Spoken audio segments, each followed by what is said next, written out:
Darkness sparkle, eyeball zoom out. She looks excited. Is it Christmas? No, she's dead. Burning guy, hallway dancing. Burning guy, legs stop, drop and roll. Man running for love.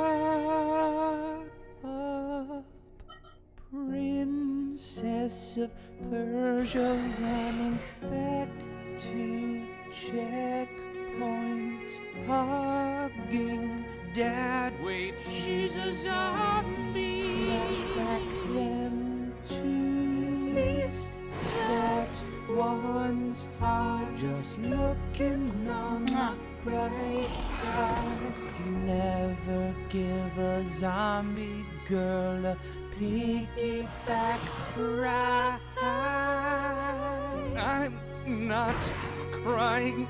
There's something in both my eyes. A hatchet in the almost made it out. Dad's a badass, flirt with the zombie after he kills her boyfriend. No, I didn't order room service.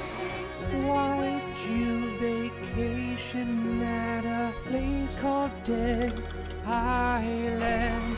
Didn't you read the pamphlet? Yep, it's next time. She got bitten.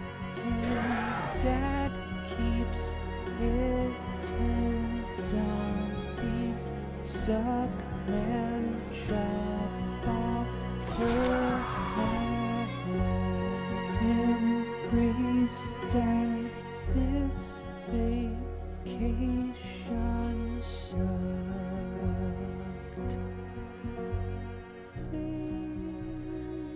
Tied to home movies without zombies. When Dead Island wasn't wave goodbye.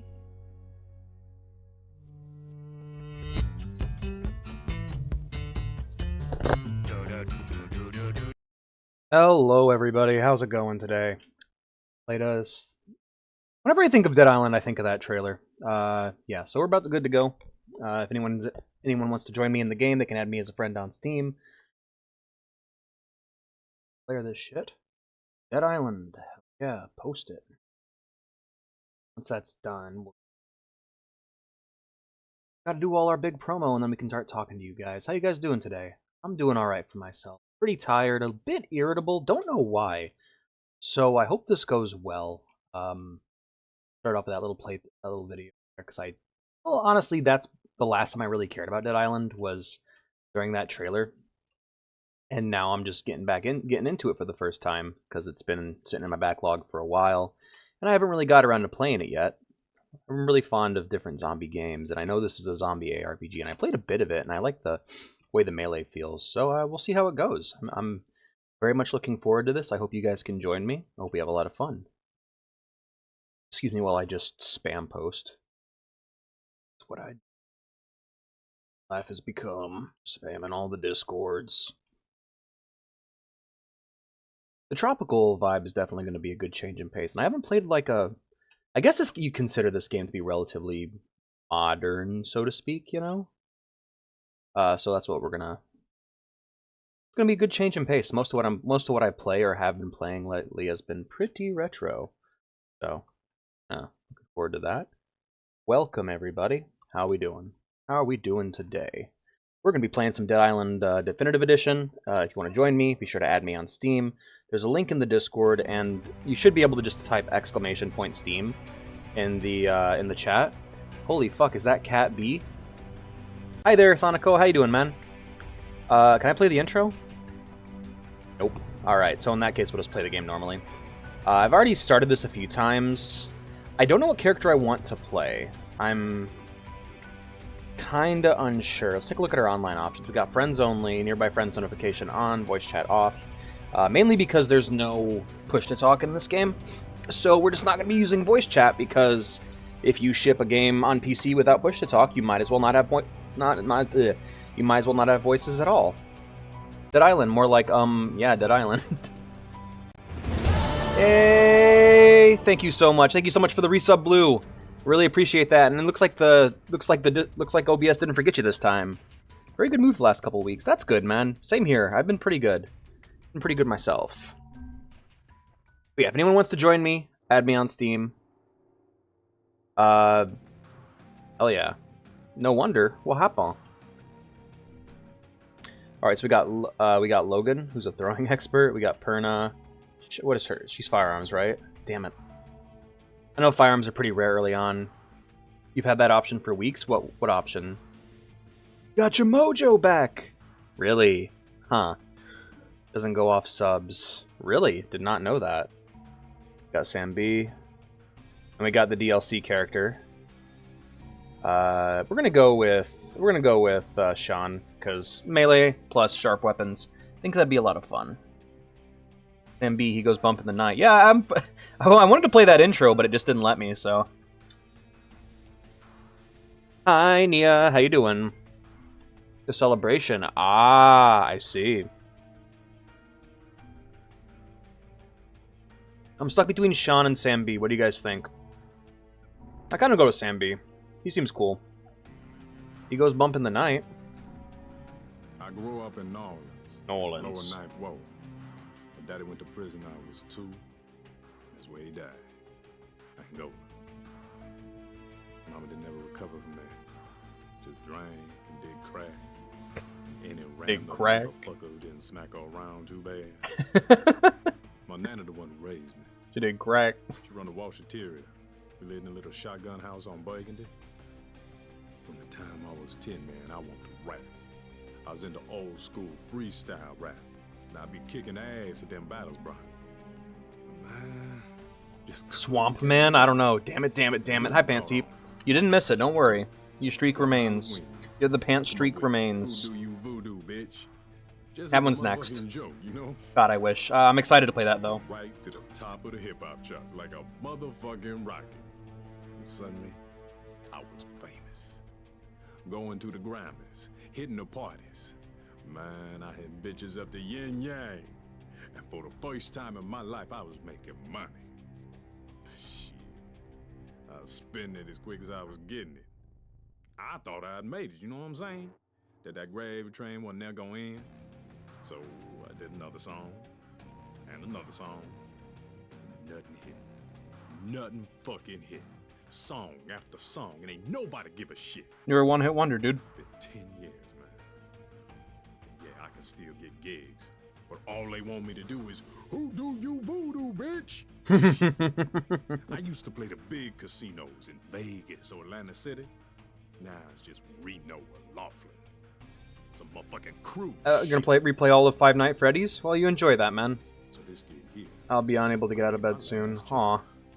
You should get some rest, Nia. Hitters up in there. If I could notice, yeah, I could be right back Their swamp theme songs.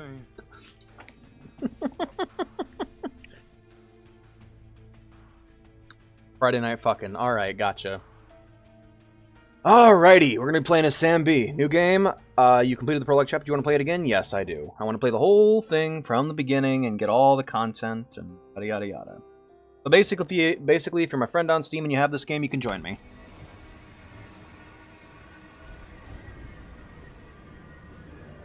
Nia's a very faithful viewer. She's here every night, and I'm very grateful. Beat bangers? Beat bangers. By the way, I am god-awful at Friday Night Funkin'. Alright, Exploding Meat Blueprint. Meat Bait Blueprint. Something tells me these are DLC items. Bluntly Shocked Mod. Beat banger. Oh, back to the top. So my recent obsession lately has been Keith David, and he's been in more and more things that I've been watching lately. Like I was watching it, Warlocracy uploaded a video on Fallout 1 where he's going to be doing a new playthrough on that and just making a video about it. You know, well, he's in that game. I didn't know he was in Fallout 1. Keith, that's the only Fallout game that Keith David's in, which we need to mitigate when the next Fallout comes out. Rhythm porn game. You're faithful, Nia. You're here every night.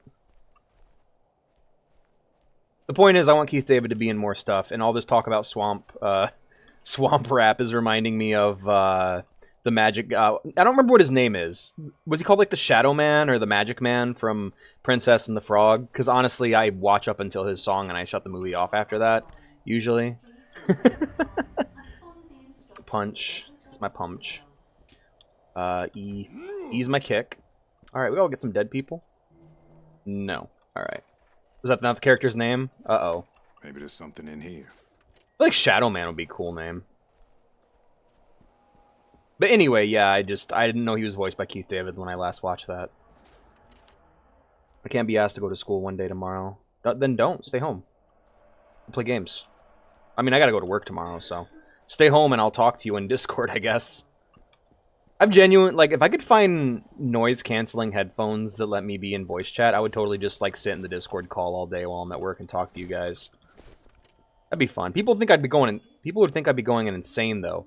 But I've seen people, like, on first and second shift who just talk on their phones for the whole shift. Normal Australian hotel. Nothing weird here. Are we even in Australia? Alright. That's my flashlight. What the hell is T your flashlight key? That's weird. Right. Honestly, right now I'm just finding junk, it seems. I'm guessing I can scrap this junk later on into something, huh? Oh. Okay.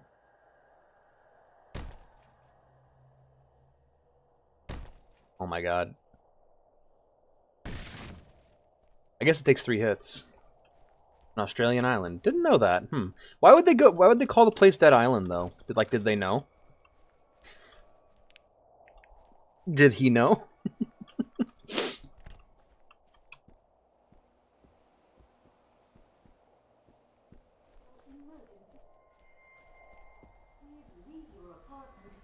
Pakistani. Alright. Agreed, Nia. I'll be honest, I was having a pretty good mood today, but I was trying to sign up for a gym membership and like they overcharged. It was really expensive and I decided not to do it. And that kind of ruined my mood. And then I read about that motherfucker setting himself on fire and that damaged my mood even more. Anything good in there? And then the audiobook I was listening to just cut off before it was finished. And I realized that the download didn't download the full fucking book. And that just like KO'd my good mood. So I was pretty grumpy when I walked into the house after work today. Jobs should let workers do what they want if they are efficient. Yes, that is true, and I'm sure there wouldn't be too much of a problem as long as I, responded when I was talked to. Good evening. Hi, Fox. How you doing? Friendly Geordies pushed them.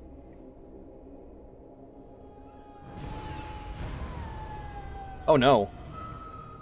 Oh, no. Hey, new sound alert, by the way. See if you guys can find that. The dick statues. Oh, wait, no, those aren't dicks. They're aliens. Cool. I just did like half the work of an Ancient Aliens episode. They look at some culture they don't understand and they're just like, yep, that's aliens. Can we please let the Egyptians make the pyramids? Can we stop saying other people made the pyramids beside the Egyptians? First the Bible, then fucking Ancient Aliens. Never mind that shit. Here comes Mungo. That sounds so bad. That's clearly from the Blazing Saddles. That's clearly from the Game Boy Video edition of Blazing Saddles. Why is that audio quality so low? Never mind that shit. Here comes Mongo. 900 lumen lamp night. Hello, Ebrinian. I am fine, thank you. I really need to watch fucking Azumanga Daioh. See this? This is my boomstick! S-Mart's top of the line. You can find this one in the sporting goods section. By the way, this is where Buzz Lightyear fought Emperor Zurg.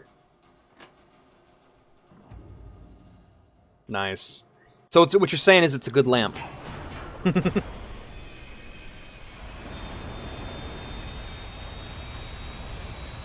But yeah, seriously, like that's a constant thing. Why can't we allow the Egyptians to make their own pyramid? Why does it always gotta be like Hebrew slaves or aliens? Why do we gotta claim it's not the Egyptians? That's always been weird to me. Now would you kindly open that elevator door? My name's Atlas.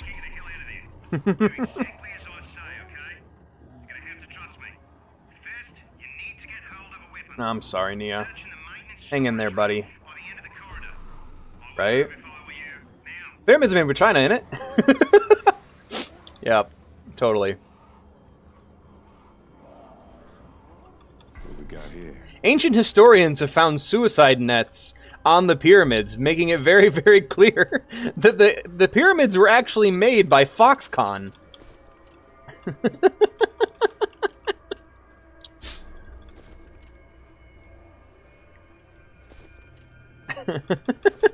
That's terrible. Oh, that's bad. That's dark. See, I'm okay with making, like, references to current events and, like, dark shit going on. But, like, there's gotta be a limit. Like, there's certain things I just will not broach, I guess. But, like, talking about how horrible China is to like, just... I feel like any place in the world that's bad to its workers can catch these fucking verbal hands, you know? Like, any place in the world that's bad to its employees... Like, I'll say whatever the fuck I want about them.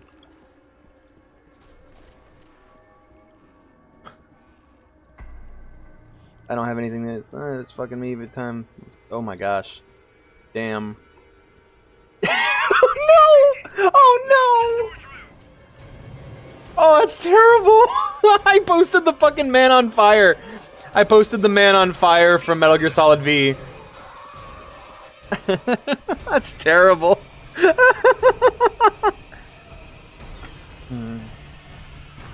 I saw someone getting mad that people were making fun of that, and it's like, there are steps to take. There are steps of political action to take before setting yourself on fire. Which I'm sure he did. I'm sure there's more to the situation I don't understand, but it's ridiculous. Right?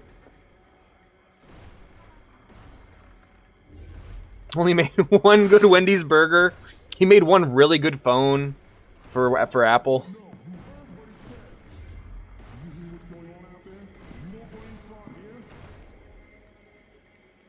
Wilbur Soot. I'm doing it. No! Didn't I bloody tell you? No, stop! Wait! Hey! Can you hear me? Do you understand what I'm saying? Nod your head.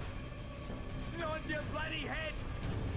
I mean, I don't know. I don't think I'd be cowering in fear of your bad if I was a zombie, dude. Did not know that. God damn. Is that a regular bat or was that a cricket bat? I don't know. But if it was a cricket bat, I'd be real scared. Cinemoy. There's a lot going on in here. You're already burning? I'm sorry, Nia. Everyone can see you burning. Hello. My take, I was gonna write something, but I guess I can just say it. Is it's like, alright, shit's been going on in that part of the world. Like, that part of the world has been warring for the last several hundred years. I don't think one guy setting himself on fire is going to stop it. Just that part of the world has been at war due to the influence of other countries outside of it for centuries at this point. It's... I don't know, man. I mean, there's always the mindset that it's like, it's good to try, right? But you can't really try much, or you can't really do much Activision after you've burnt yourself to a crisp, you know? I'm saying is there are forms of activism and protest he could have done that didn't involve killing himself. Yeah. And also, I don't know. That's all I got to say, really. That's all I know. All I know is that this conflict's been going on for a long, long, long time. Fuck if I know. I don't know shit about shit. I'm a cat. I'm not even from here, man.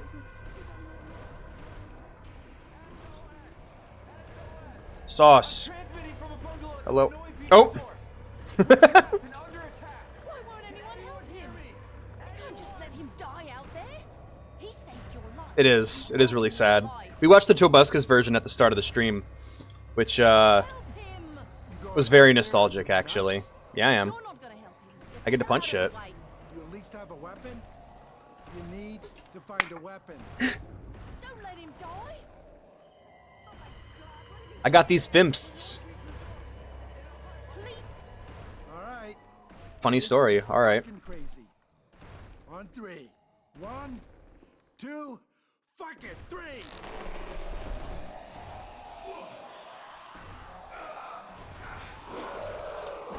Wow, this is going well. Oh my god, the motion sickness. What's your story? I'm sorry you're burning, Nia. I'm sorry that you're burning, friend.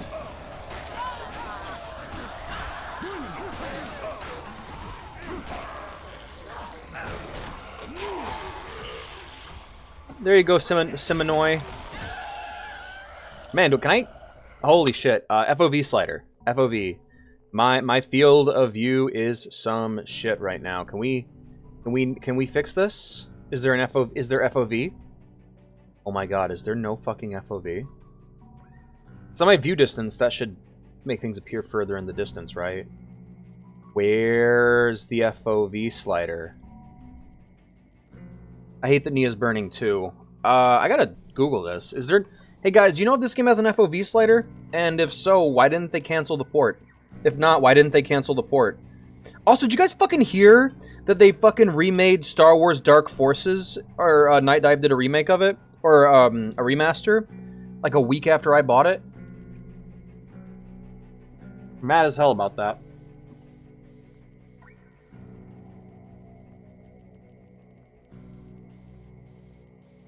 Does it have to do with Palestine? He's like, what? How did you know? That's hilarious. Hydrate?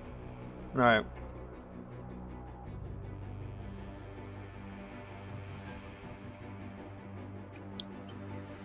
You can now okay FNF. That's good.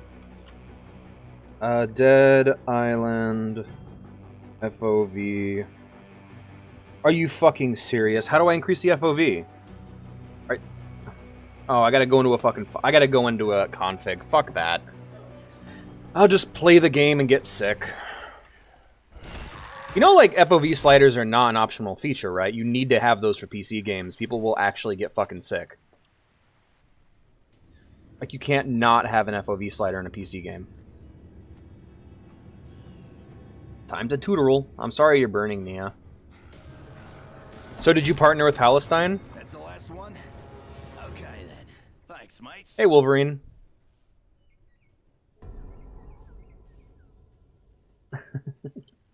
I don't know. I usually play on easy because I'm terrible at Friday Night Fucking.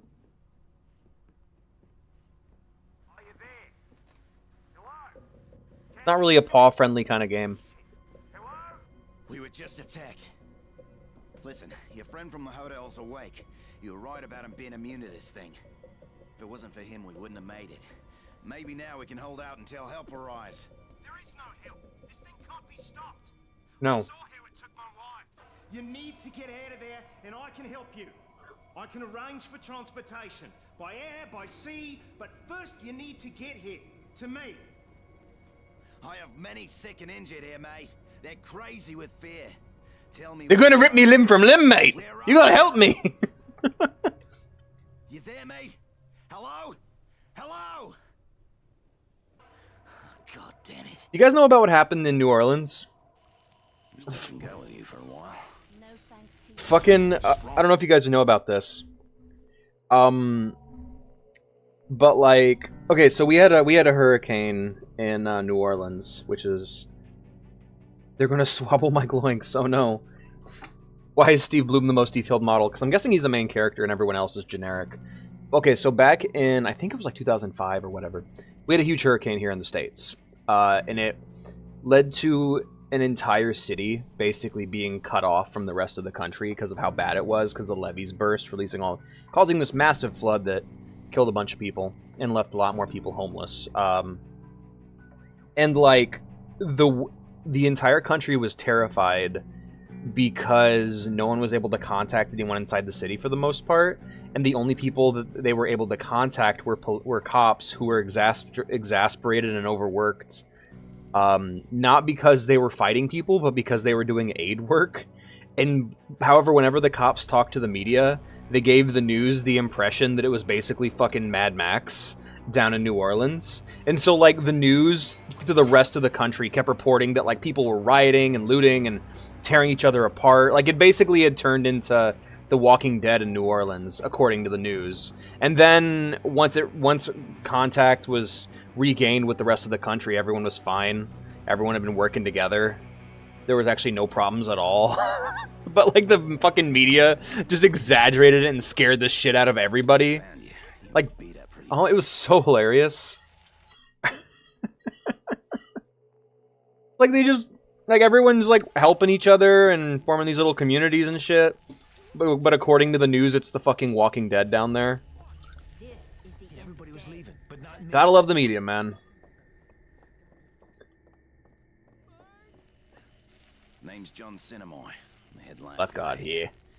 Voice on the radio. Zambi's one-hit hurricane. Said you were resistant to whatever this is. Didn't believe it.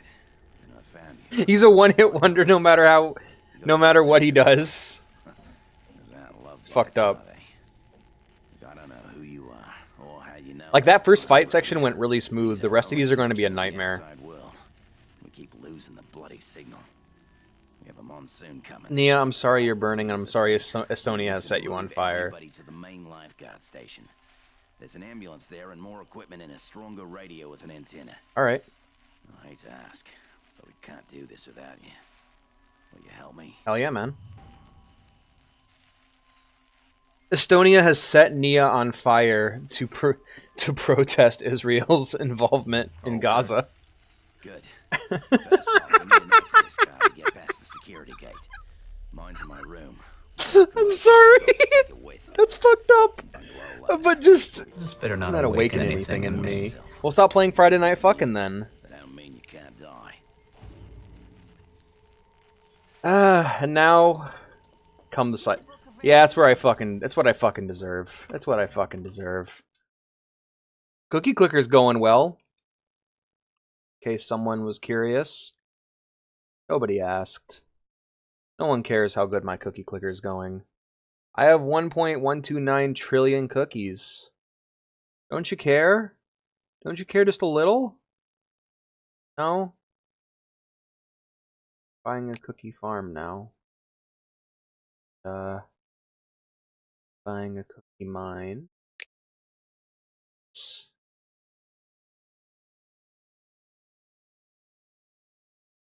Anyway, this game's, once again, I've fallen into the Cookie Clicker hole. I love cookies. Can I has one? Oh, no. Oh, that's unfortunate. Mostly just talks about the swamp. Eat cookies. Got some cookie robots. Stay here with Cinemoy. I should have listened to Maggie and left with James and the others. Uh-oh. Probably found a way out Uh-oh. by now. Blue Wolf's directing the Find them. Friday Night Fucking movie adaptation. Could you let me know where they are? You know, it's messed up that, like, whenever I heard SFM in the past, I used to think about, like, really fun TF2 animations, and now all I can think of is porn. Find out Maggie and tell Steven her location. Yes. Okay, what the hell? What the hell? Fuck you. Oh. I mean, you know, where the hell else I'm am I pushing my luck.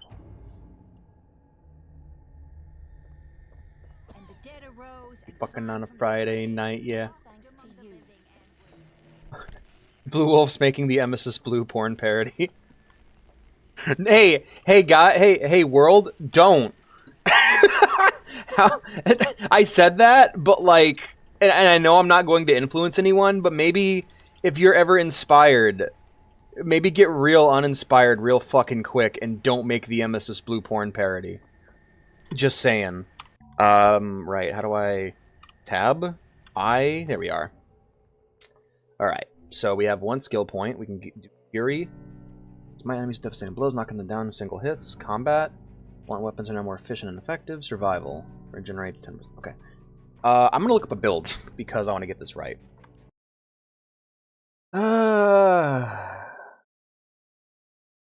Sam B. Wait. Oh, does Philomar? Oh, Philomar voices Sam B!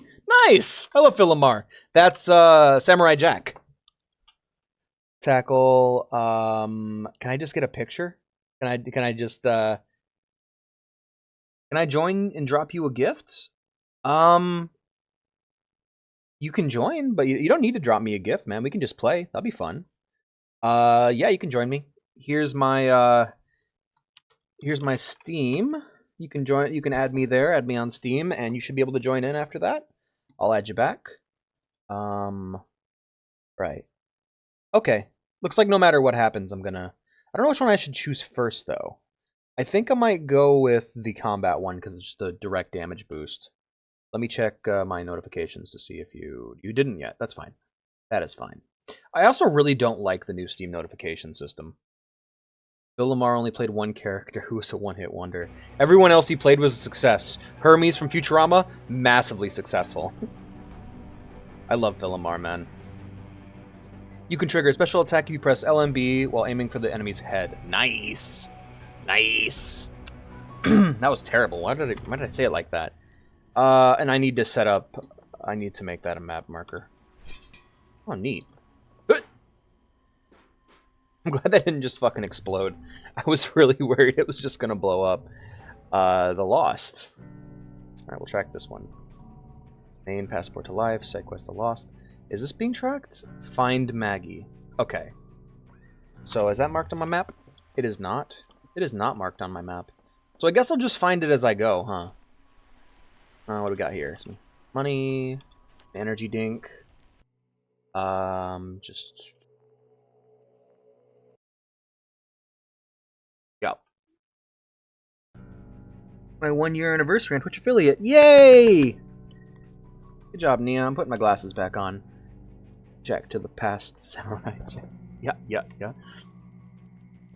Jeremy Jackhammer, take a guess what it's about. Sex.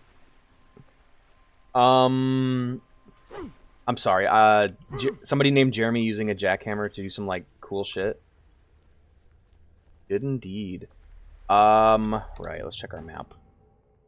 Yeah, that's not going to mark on the map for me. That's okay. I can set up Passport to Life for now, because at least that has an objective to it. Unless there's something in the quest text that'll tell me. The Lost. Details. Here we are. Find Maggie and the others who follow James. Passport to Life. Okay. Well. We're going this way. Paddle. Gimme. No, I don't. I don't know any of the... I honestly don't know any of the mercs' names. I didn't even know they had names, to be honest with you. I always just call them their merc names. Because they're great. I don't know. They don't want to pass up anything useful. It's like when people... It's like when I found out that all the characters in... Like, I was friends with people who were real... Oh god, here we go. I used to be friends with someone who was, like, really big into the Axis Powers Italia fandom. And like... Is there a block button in this? Oh, is this it? No, it's a throw. Interesting. Okay. Alright.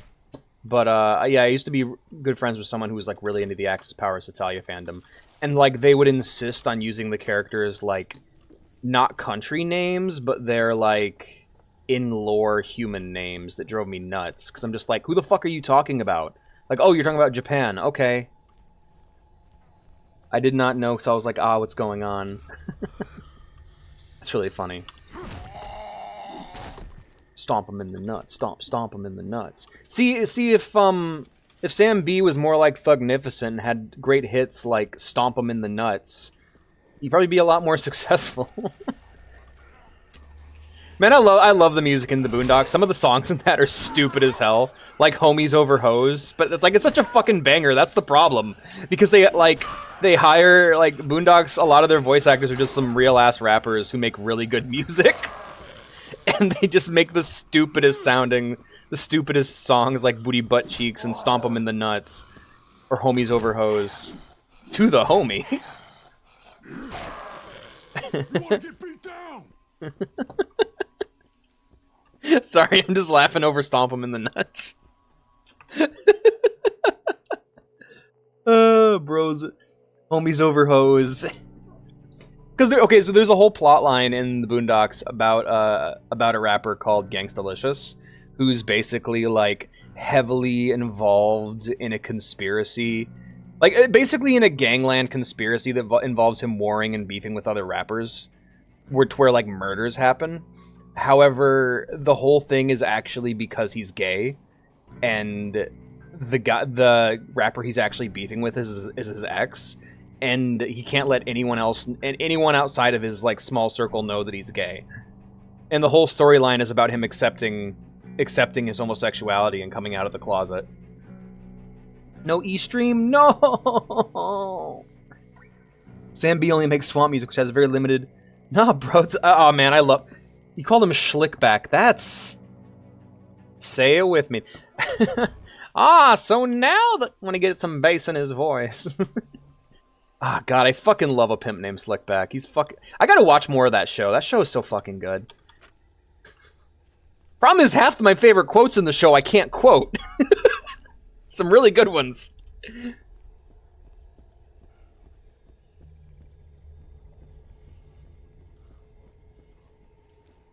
Oh, gosh. Oh, man, there was a fucking line. Like, season 2 is probably my favorite. God, it's so good.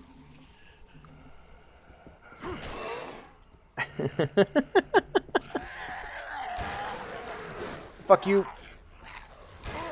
Ow.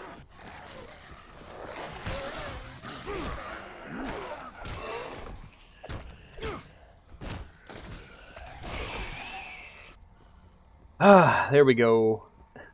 Can't believe you did this. Is this how Pantseep feels when I call it Friday Night Fucking? Even though that's actually its real title.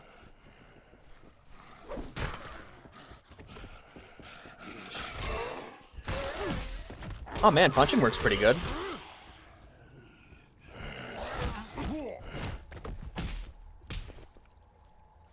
Use H? Alright. Nia, whenever there's a healing button in a game, Nia remaps it to E. Alright, they're in the pool. Quick, delete the ladder.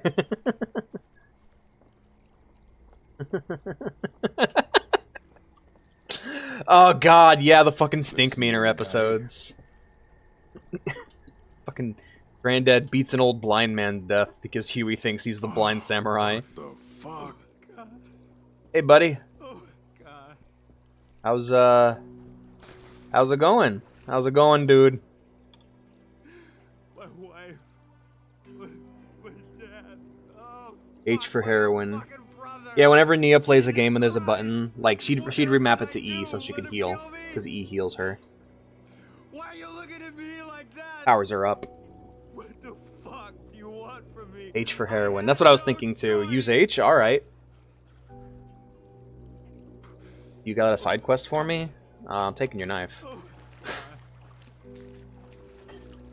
That's a really sad thing. Just walk up to someone and be like, hey, you got a side quest for me? No? Alright, I'm taking your knife. God, that's fucked. I thought that was like a big snake for a second. Alright. Sam B's brother, Ted B. Teddy K, Sam B's brother. Alright, we're just gonna switch to my Fimsts. Alright. What else could I do? I don't know. You do not recognize the body in the water. You do not recognize the body in the water. You do not recognize the bodies in the water. I don't. I don't recognize the bodies in water. Hey, dude, is that you? I told you to stay away. Why wouldn't you listen to me? Bro, I think that's you. Maybe this has nothing to do with the apocalypse. Maybe this is some time travel gone horribly wrong. Outrage. I'm sorry, Nia. I did not mean to cause you an outrage. Hello.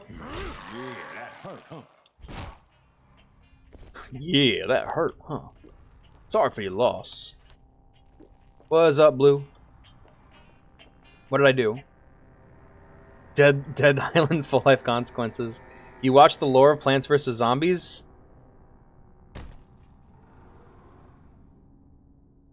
I feel like the existence of the word lore has kind of... I don't want to say died, but like... I'm sorry, this has nothing to do with Plants vs. Zombies. I'm sure that game has lore. I mean, it seems like the kind of game to have lore in the background. But like, if your game has a story... Like, if your lore is all explained through the game's story, just in the game by playing it, you don't really have lore. You don't really need to make a YouTube video on it. You just need to play the fucking video game. The hidden lore of Metal Gear Solid. Like, there's no lore. Just play the games. Just play the video games in the order they came out, and you have the lore. It's not like fucking Dark Souls where like stuff is intentionally left out, you know?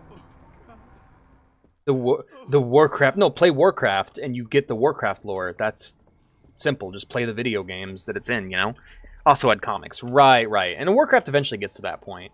But, like, if you're telling me a game with, like, an actual full campaign, when, like, a story and everything has lore, I'm just kind of like, does it really? Or are you just telling me...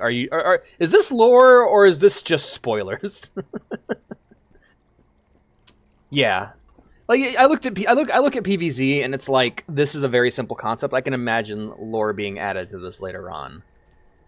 I don't know, because when I think of, like, Plants vs. Zombies, if I were to think of, like, a comic for Plants vs. Zombies, I would, like, think, like, a newspaper comic, you know? Maybe something like Spy vs. Spy, if you guys are familiar with that from Mad Magazine. But, like, where it would just be these little gag comics about the different units in the game. Like, that's what I'd imagine. I'd imagine, like, a Nintendo Power comic for Plants vs. Zombies. Rather than, like, something... rather than, like, a serious narrative. I'm sorry you hate Estonia, Nia. It doesn't seem like Estonia likes you very much either. And I hope you can get out of there soon, man. Looking like a motherfucking postcard. I want a subject to explain to me what writing theory is in Warcraft when the video is clearly titled Prince Arthas lore. You want to know the Prince Arthas lore? Play Warcraft 3! You know how... Okay. I actually read Rise of the Lich King, which is the Arthas book. You know what sucks about Arthas... You know what sucks about Rise of the Lich King? 2/3 of that book are just the fucking dialogue from Warcraft 3. Because that's where most of his story is told. Everything past Arthas' childhood, and after he seals himself within the Frozen Throne... That's all that's new. 90% of the book is just dialogue ripped straight from the game, which I think is fucking hilarious. Is this co-op? Yeah, it's co-op, man. That's why I'm playing it on Thursday. Would you like to join me? I hate video essays disguised as lore videos. Ooh. I don't think I've run into that too much. Hi, Obi. I need to download. You do. How it is you're immune to this. We've got to take advantage of that. Hey, Siminoy. Yeah, I've thought about deciding to sit down and just write out all my lore, but it's mostly just bad. I don't know. Maybe when I get big enough, I'll make a wiki that you guys can edit, and I'll just take whatever shit you guys make up. All right. Thanks to you, we might all just make it. Alright, yeah, so First Zombies was just there, along with humans, which is really different from normal zombie apocalypse ideas. Wait, zombies were just like a part of life? I like that. This guy looks like Mike Tyson. Don't use fandom, it sucks. I won't use fandom, don't worry. I'll use Fextra Life. Hey, Siminoy. What about the other quest I have? Can I get that marked on my map, or is that one still not marked? The Lost. Okay, track quest. I just gotta find Maggie. The moment I find Maggie, we'll have that all set up. Hey, Siminoy. Okay, ready to go out there again? I'll need you to find a lifeguard station and see if... Oh, shit! Yeah, you're right. Shit, let me join call then. Boop-a-doop-a-doop. Thank you for reminding me, OBB.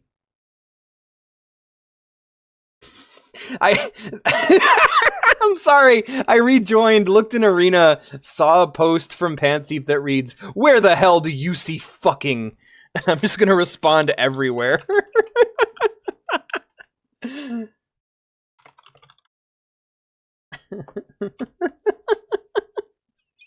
love that. Dead Island chat.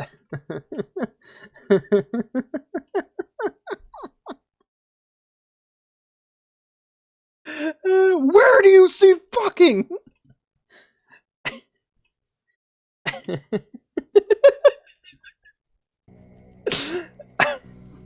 These pet people are a big pet peeve of mine. You gotta show me some examples. I shall always put you in a jar in your lord. No! It's armor. You know what? Now that I think about it, that'll be my... In the Alex video, in the School of the Cat video game, that will be my cardboard box. It'll be the jar. Am I gonna join call? I'm in call, don't worry. Okay. Look like it's Toy Jack, Star Wars fans make a video essay and a video clearly titled a lore video.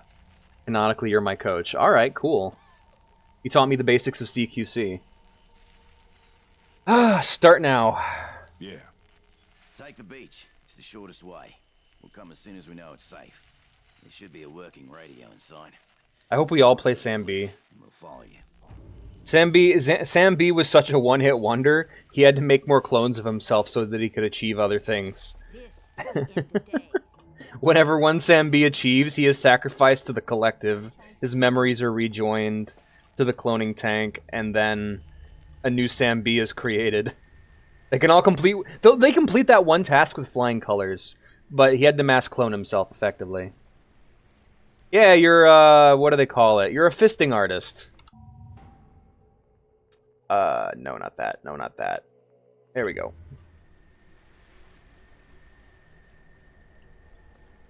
The most fucking you'll see. Don't even fucking be 24/7. Like, what? What? You're a fisting artist. Oh, but you gotta play Yakuza. You gotta play Yakuza 0. He's a, what do you call it? A fisting artist. Whoa, fisting artist. That ain't my thing. No. A punch-out artist. Slip of the tongue. Slip of the fist. Hello! Kaplonk. Kaboink. Kabink. Man, let your zombie shit, man. Let your zombie friends shit.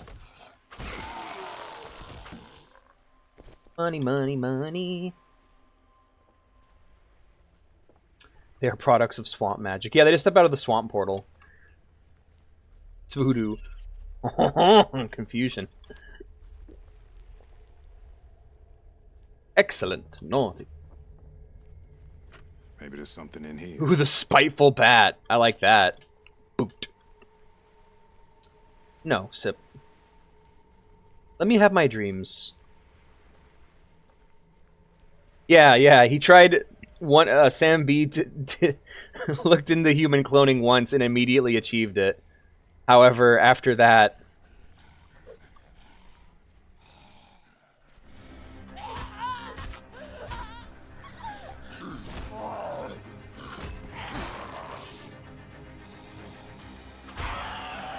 Die.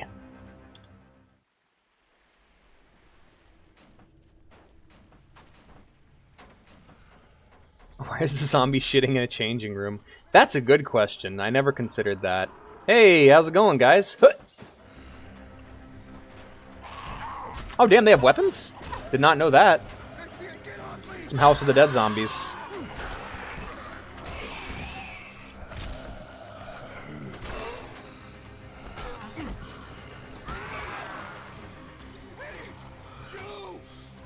Let me reload my stamina.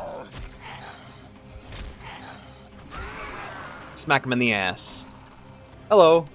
Hi, how's it going? Are you Simonoi? Bye, Pipe. Hey, Harris. Christ. If you hadn't come along. Alright, cool. I'm gathering any supplies I can find. The Powerpuff Bees. Cut to the first game. Find something that'll come in handy. I'm actually... Plants vs. Zombies is one of those games I'm like super excited to play. Because I got it for my DS. I got it for my DS way back when, and I put a lot of time into it in that version. I remember staying up till like 3 in the morning. Having a good time. I mean, the weapons are so disposable in this, I can't imagine myself repairing them. I'm taking everything you got. I have to get some rest. Oh, I found a collectible. Neat. Alright, water. Hello. I'm here for something else. Here we are. Ribs, ribs, ribs, ribs, ribs. What happens in the first game? Actually, I kind of know what happens in the first game, but... I just need to play those games, man. I just need to repair them. I just need to play them. Alright, so... Got any upgrades? Can I create anything? The nailed mod. Alright. Hell yeah. Create that shit. We're gonna use the spiteful baseball bat. There we are. Yes. And then we can repair the spiteful baseball bat. The tiring stick. Is that just another way to, isn't that just another way to say the irritating stick? That's kind of the same thing, right? Zomboss is invading Crazy Dave because he lost to him in a science fair as a kid. Yep. For real? That's the reason? So it wasn't the apocalypse? It was just... Wait, the whole thing isn't an apocalypse. It's just a... a dispute? If you can hear me, did you make it to the bungalow? It's number 20. Remember? It's Yuri Lowenthal. The insulin is in the bathroom. On the shelf. I need it quick, brother. It reminds me of Radar in Berkeley. Is his name Radar? I forgot his fucking name. What's the name of the fucking... Zero in Berkeley. Yeah, it's like Zero in Berkeley and San Andreas, where the whole... Like, all this death and destruction happened because of just a minor dispute between two characters. I fucking love that, man. Thanks, man. I got my bat here. I'm gonna use this because it's cool. So does Zomboss. Let's eat it again. What do you do? Invent a time machine?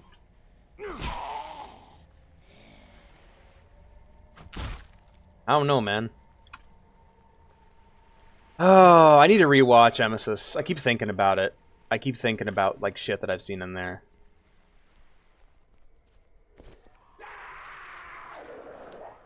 Oh, what the fuck?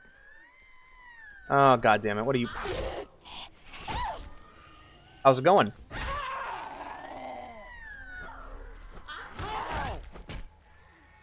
Oh man, that goes to the top half of your head. That's fucking grody.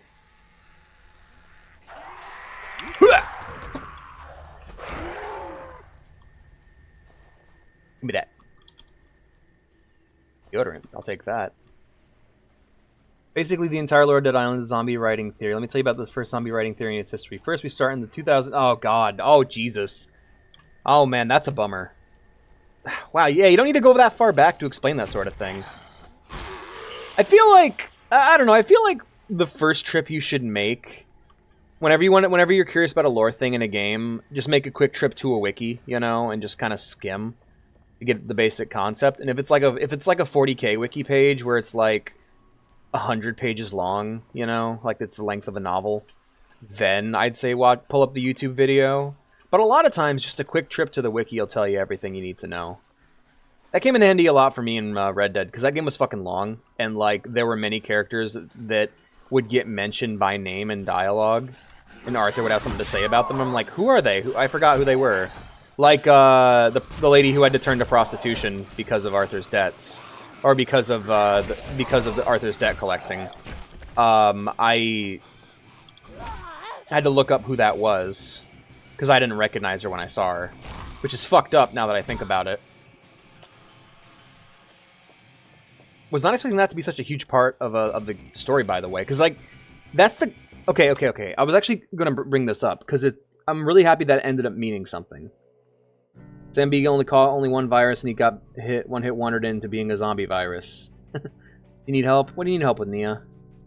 But am I in the call? Did I accidentally click out, or am I just going crazy here? Because private booth's not showing up. That's not... Oh, because no one else is in the call with me. That's why I'm stupid. Anyway. What do you need help with, Nia? But, yeah, so, like, that's the kind of thing that, like, recent Rockstar games have done. Like, GTA 5, or not necessarily 5, but, like, man, actually, now I'm thinking about it, I don't really have a good example about this. Never mind. I was going to bring up how I'm really happy that plotline actually went somewhere, because in Vice City and San Andreas, there were a lot of characters who were just brought up as like a single hit, and they never return. Like, you see someone do something shocking, and you're like, well, that's shocking, and then they never come back, and it wouldn't end up mattering, and I'm really happy it did. Honestly, I think me finishing Red Dead Redemption 2 might be responsible for my depression. Not because the game was, like, really sad, because it was heartbreaking. I'm genuinely heartbroken over the end of Red Dead in the same way that I'm heartbroken over the end of Attack on Titan. But, like, I just don't know what to do with myself now. I finished Red Dead Redemption 2, and I've just been sitting and playing Cookie Clicker all day.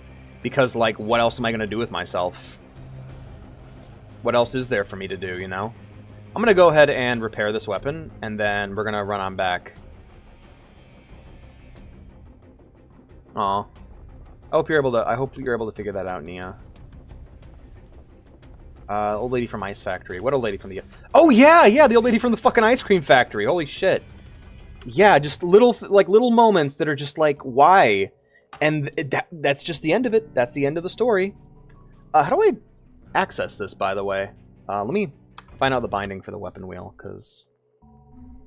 Controls... key bindings... use medkit, sprint ram...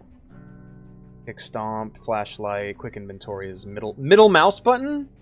What's tab do? Because if tab doesn't do anything, I'm switching this to tab.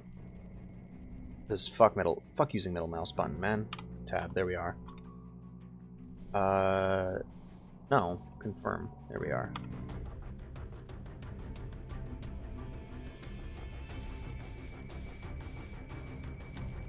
There we are. Now we got some brass knucks. But yeah, I'm gonna go run back and repair my equipment because if there's a boss or anything coming up, I want to be able to access my more powerful weapon. Especially if it's a good weapon, you know? I crumble into dust, so give yourself some credit. Aw. Up here in my eye. What are you talking about, Pansy? Hey, Obi, how's your Blue Wolf? How's your download going?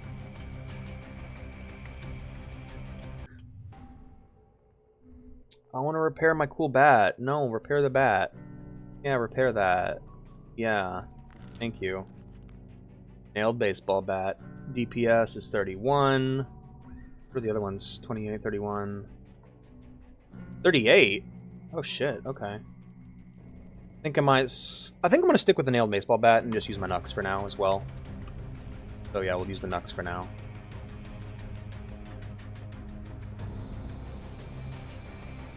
Hey Obi, how's your Alex going? Yeah, Obi, how's your download going, if you're still here? But yeah, ever since finishing RDR2, I've been pretty lost. I don't know. I want to play more Final Fantasy XIV, but like at the same time, I'm waiting to stream that proper and start from the beginning. I've been playing Cookie Clicker just to kill time, but that's more just to kill time. Like, I wake up in the morning, I wake up like an hour early like I would normally do to play Red Dead Redemption, but then instead I just sit at the computer and play Cookie Clicker, which is hardly even playing, you know? It's more like I'm watching Cookie Clicker and clicking every now and again. Yeah. Come here, buddy.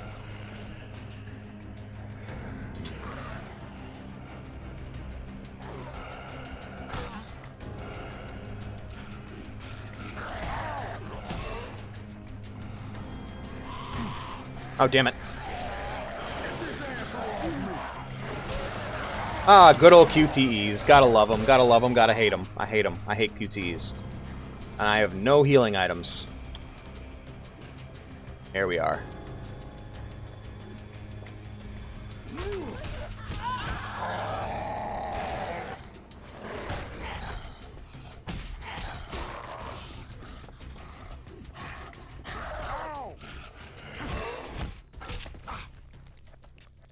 Put it bluntly. Ooh, I want that. Swap those out. Alright. Send and play TF2 then. Yeah, I might as well, you know? Because, like, I wanted to play a lot of Halo, but it's just been a bad experience lately in the game for some fucking reason. I don't know why MCC has been such a miserable experience lately.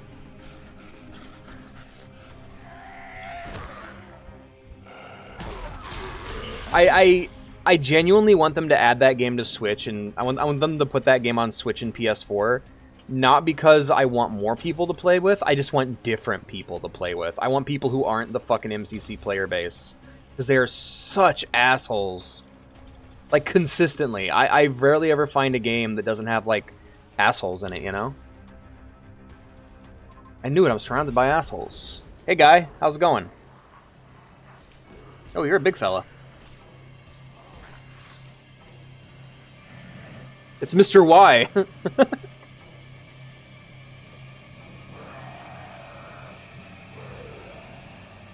Oh, man, they should have animated his hands a little bit because he looks goofy. Swap to this bad boy.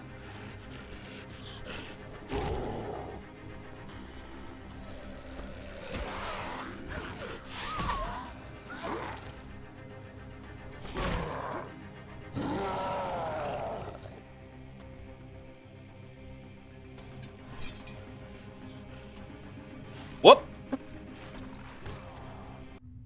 Okay. I have an available upgrade. Yay, what's this? We got damage with all blunt weapons, reduces stamina cost, durability. We're gonna go with just damage increase, because... Wait, aren't those all functionally the same? Aren't these two functionally the same thing? Anyway. Me too. That'd be fun. I hope G can dual stream watch too. I will check my posture. How's FNF going? Hydrate will do.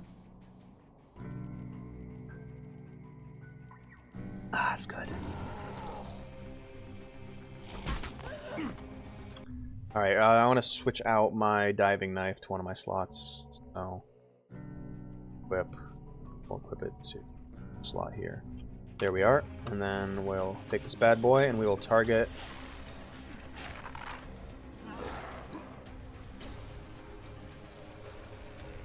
Now! Got him. Did I actually get him? Yeah, really? Nice. Hell yeah, that went well. Pick that bad boy back up. It's alright. FNAF. Friday nights at Funkin'. Five Nights at Freddy's. We're looking for... I'll just stick my knife for now. I like my knife. My knife sounds nice. Protect. Energy dinks. Energy dinks. Can't see shit. Energy dinks. Stupid.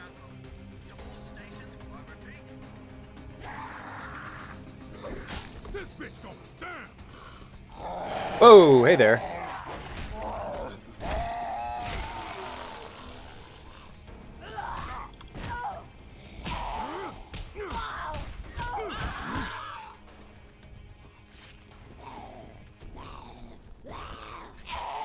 Oh, I love how he actually stabs with the knife. That's really useful. Because a lot of times in games when people use knives, they just swing them like they're bats. It's alright. That's good to hear. I like it when people use a weapon properly in first person in games. It's one of the things I really appreciate about Vermintide, is that depending on the weapon you're using, the animation changes, and that's really great. Rather than you just swinging the weapon wildly, like it's a bat, even though it's like a sword. You can see your character actually using it like a sword. Nice. Alex appreciates good first-person weapon melee animations because he's played a lot of games that have bad ones. He's put a lot of time into Elder Scrolls games and Fallout games that just have really bad first-person animations. Which, to be fair, isn't really the point of those games. They're not really action games, so to speak. Even though they kind of are, but, you know, there's more to it than just action for the sake of action. What I'm saying is it's nice to have a good first-person animation for your anything, much less your melee weapons. Annoy Herald Expert 3. Oh boy, you would not like the sword they give Scout. I mean, I don't hate it. All right, later, Sonico. Thanks for stopping by, man. Like, I don't know. I'm not like fuming every time I see bad melee animations for first-person weapons. It's more just I appreciate it whenever it's there. It's nice to have.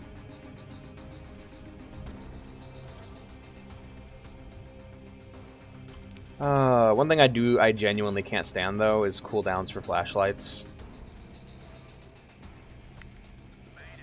I mean, the way that Alan Wake does it, where it's attached to ammunition, that works pretty well. But, like this kind of thing. Halo and Half-Life have the same thing, and I can't stand it there either.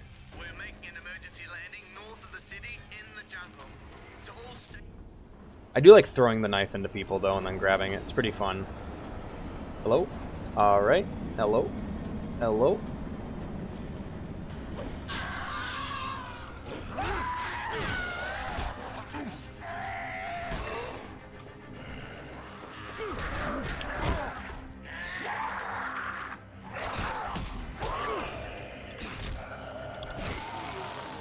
Join our Discord, everybody. Ah, boy. Alright, energy dink. And I've been trying to drink less energy drinks this week, and honestly, it's been pretty rough on me. Been pretty sleepy.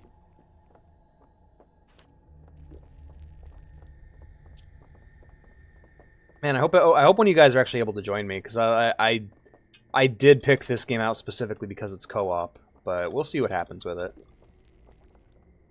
You never know. You never know how it's gonna go. You quit then? Aw. Why do you? What do you mean you quit? What are you quitting? Did you remember your knife, dear? No, I didn't. I left it down there. But it's only one knife. It's not the end of the world. They banned energy drinks for minors with the start of the year here. Whoa, that's... I don't know if I necessarily agree with that. I feel like minors could use them pretty well, but at the same time, like, caffeine is addictive. It's not dangerous, it's just addictive. It's just...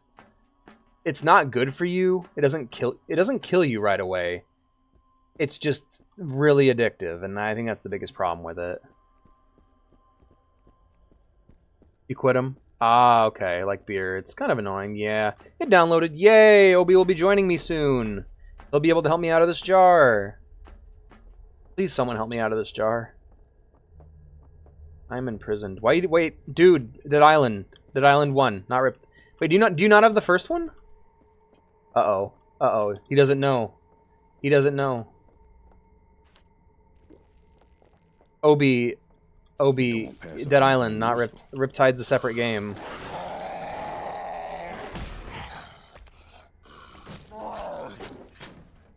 You motherfucker. Riptide's a separate game.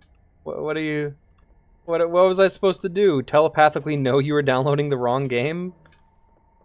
Here we are. Hey, Siminoy. No, we can use voice chat. Every knife counts.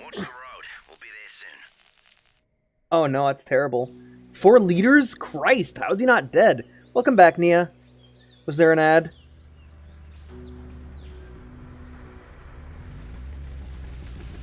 Oh yeah, I was gonna say. Good lord, no shit he died of a heart attack at 25.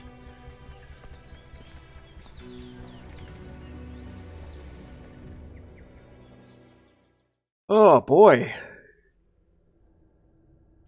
Oh, Nia visited Lane. Okay. Nice job, mates. We're safe now, thanks to you. Thanks for the Cleavor. Won't make it long without food. Help don't come soon. We're gonna have to head to town. Meantime, Damn. maybe you could see if anybody needs help. Alright. Sounds good to me. Get lots of side quests. God damn it, this is hopeless. Hello. I switched to beer. Nice. You have to BRB. Aw, okay. Hey, I'm Dominic. This piece of shit antenna's too weak to reach past the island. We need a signal amplifier to cut through the static. I worked on an antenna at the lighthouse nearby. I'm sure they got an amplifier there. Barrels! Wouldn't last a minute against those things, but you think you can get it for us? I don't know, man. What sticks out to me in that story isn't the missing kids, it's the barrels of cyanide. Like, those are some fucking hardy kids if they require a barrel of cyanide each. Some powerful children. Alright, excellent. The big fluffling some love. Indeed, you must. You must. Don't forget your other streamers, guys. Drop in and say hello and let them know where you at. Let them know you're over here watching School of the Cat. Give me free promotion!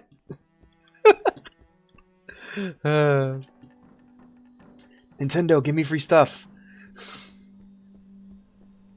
Alright, let's repair Dangerous Light Press. Ooh, repair those. Yeah, and I'll repair my baseball bat. Nailed baseball bat, because I like it. Can I do any upgrades? Ooh, I can upgrade these? Ooh, yeah, I do. Alright, I think I might be running the Brass Knucks for a while. Yeah, alright, we're running the Brass Knucks. We'll equip it right there. There we go. Alright, so I got my bat and I got my Knucks. Oh, damn, look at that fucking damage. 32, 22, 63. Alright. Now I can start handing out beatdowns liberally. Hello. Come over here. I've got a job for you. They don't need to barrel. I just want them to be unrecognizable. But like, cyanide doesn't dissolve you. She ain't going nowhere. Shame though. It's poison. It's a hell of a car. A battalion of those freaks wouldn't slow this baby down. So, if you can find me a few necessary parts from any nearby wrecked cars, and we get this ride rolling, I'll let you take her out anytime you I want. recognize your VA. I can't tell who you are, though. Was wrong. 2 liters, not 4. Still, 2 liters a day. Good fucking lord, man. Like, are you dissolving them in the cyanide? Yeah, that's crazy. Because that's double the daily limit. You're supposed to only drink 2 a day. Start now. Uh-huh. Uh-huh. Excellent. You locate those parts. You know where to find That's Raiden! That's fucking Quentin Flynn! Oh my god. Took me a second. We managed to avoid drowning. Hi there. 12 feet under in cyanide. Why? Remember me, mate? I'm the doctor, but I can't do much without medical supplies. The door to the infirmary is locked from the Dude, you other got some side, heavy, and you got some in fucking critical heterochromia. condition. You think you can help me break the bloody thing down? Yeah, I'm accepting every quest, then I'll come back. Okay, what the hell? I appreciate it. Go on then. 4 monsters is insane. That's too much. No, aw. Hello. Kelly, please just calm down. Hello, Kelly's Max. Worried about her husband Will, but I think he's probably okay. Heterochromia is when you have 2 different eye colors. Can you see if you can find him? Yeah. His name is William. He's about 6'1", black hair. good-looking. Concierge. He's a concierge. Cool name. He has a friend Or named cool Doyle job. who works in the Diamond District bungalows. I'm thinking maybe he's hiding. 2 in a row is a bit much for me. I couldn't drink 2 in a row, but I drink at least 2 a day. Like, I'll have one with breakfast and then one with lunch. Who's voicing you? Hold on, Steven. Say something to me again? No? Okay. Hey, Obi, how's your Attack on Titan going? What episode are you on? Excuse me. Hey, Jeannie. I ran out in such a rush I left my necklace behind at the hotel. It's in bungalow 6 in the silver section. My husband gave it to me. It means a lot to me. Yeah. I'm offering a reward. Can you help me? I mean, if you're just starting to drink them, if you're young especially, like, Yeah.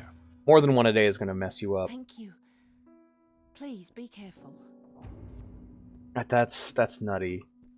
2 a day. 2 a day is what I gotta do now, and that's why I'm like, all right, I gotta stop.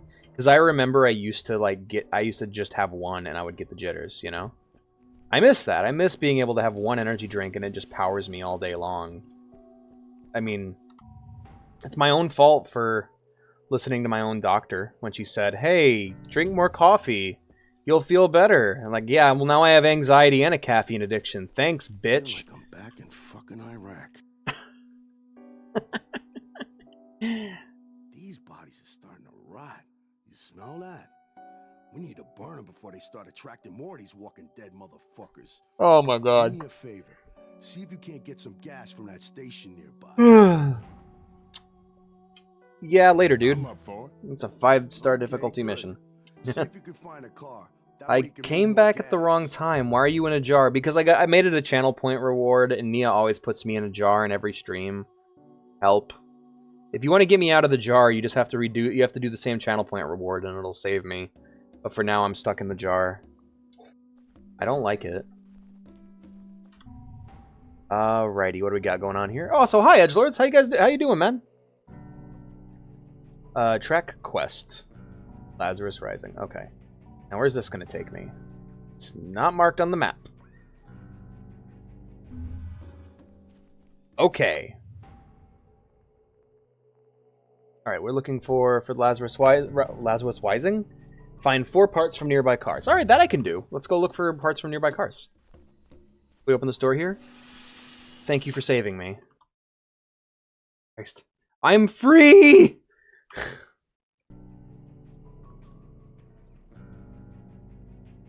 Gotta get the equalizer. Oh no. No! How could you? I don't want to be in the jar. No, you're not. Why? I don't know. He hates me. These guys are so mean to me all the time. They show up in my streams and they call me a stinky cat, and I'm like, no. And they're like, ha ha, you're a stinky cat in a jar. And I'm like, I hate how I smell. Let me out of here. True story. Why? My brain is in a dark place. I'm in a darker place. I'm in the jar. Help.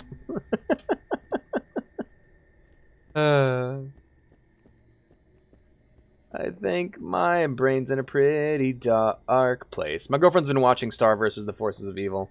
It's been, the theme song's been stuck in my head for like a week now.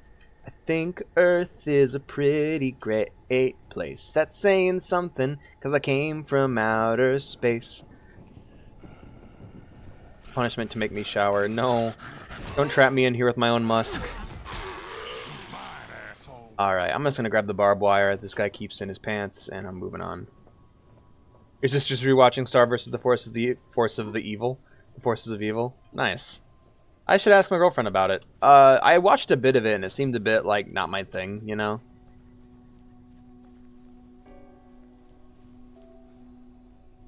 Hopefully I'll find... Oh, yeah, here it is. Yeah, I see it now. There we are. Marked on the map here. Are you familiar with Dead Island, Edgelords?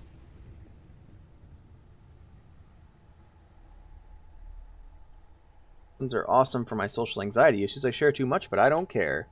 Nice. Well, I'm happy to hear that's working for you. I've started taking anti-anxiety medicine. I'm taking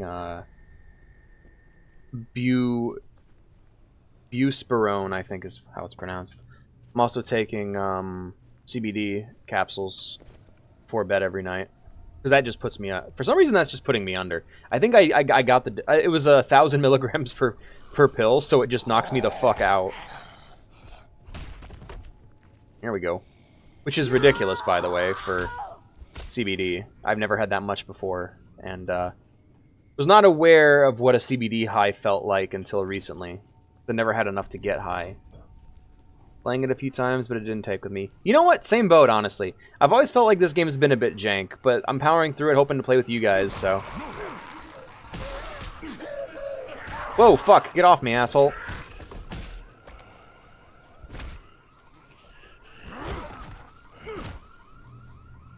How we doing?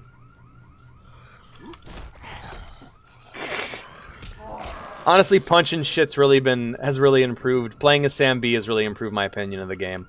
Because the last few times I tried different characters that I just didn't dig, but this one, I love being able to just punch motherfuckers. I get a secretary healthcare as a meme. Closest I can get is a visit in 2025. Jesus! Yeah, that's not how it is for me right now, but that's how it was a couple of years ago at my old doctor, where I'm just like, can I have an appointment? And they're like, will you be free 4 months from now? And I'm like, I don't fucking know.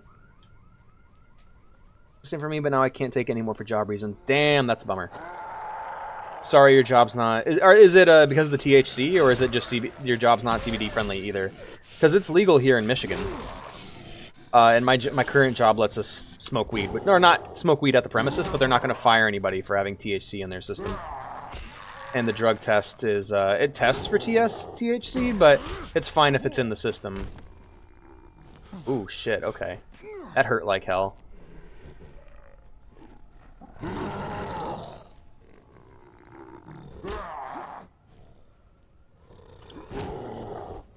Damn, fucking break, asshole! Ah!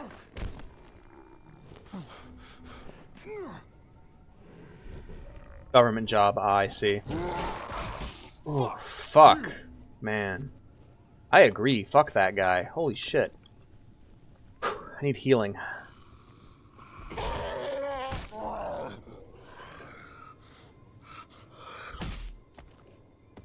think my weapon just broke. Oh no, it didn't. I have to go around the back of the car. Currently making a dinky song. Yay! Hooray for dinky songs. Fuck that guy. Right? Wrecked my shit. But no, I'm liking CBD. I've liked CBD for a while. It's been my go-to choice for self-medication when it comes to my anxiety, and it's damn effective. Once I get a good CBD, once I get enough CBD in my system over the course of like several weeks, I get to the point where I'm so anxiety-free that I can just, I don't know, like my house burnt down a while ago, and it didn't faze me at all because of the CBD high. Like, it kept me going throughout that shit, and it was like, all right, we'll be all right. We can just get a new place. It's fine. Like, I almost become like a robot, and I fucking love that feeling. Just this feeling of, like, absolute self-control. I'm like, is that what it's like for normal people? You know, but it's very rare that I get to have that. Mainly because, like, I gotta go out and find CBD and where to get it, but we have a really easy source of THC. And so, like, regular weed's far more accessible at this point than the stuff they sell at the gas, than, like, good CBD, you know? Yes, please. And bat, same thing. Yep. Alright. CBD toilet lounge. CBD toilet. Whoa, great job. Nice. Now just give me a sec and I'll get this bitch running. This voice does not match this character. Mainly because I hear Raiden whenever he talks. Lazarus Rising. Now we got a car. Hell yeah. Right? Right? No? Okay then. Never mind. I do need health badly though. There's a merchant over here, right? Let's open this up. Open this up. Like, wow, this is normal. You're batshit insane! Insane! I can't do it. I'm making the mother of all omelets here, Jack. Can't fret over every last egg. I played college... Oh, damn it, I gotta do the voice. God, I can do better. I can do better than this. Played college ball, you know, at some cushy Ivy League school. Try University of Texas. I could break the president in two with my bare hands. My source says I made it the fuck up. You're not greedy. You're batshit insane. Yo, you got health shit? Thank you. How many do I got? I don't got nearly enough money. Fuck that. Shit.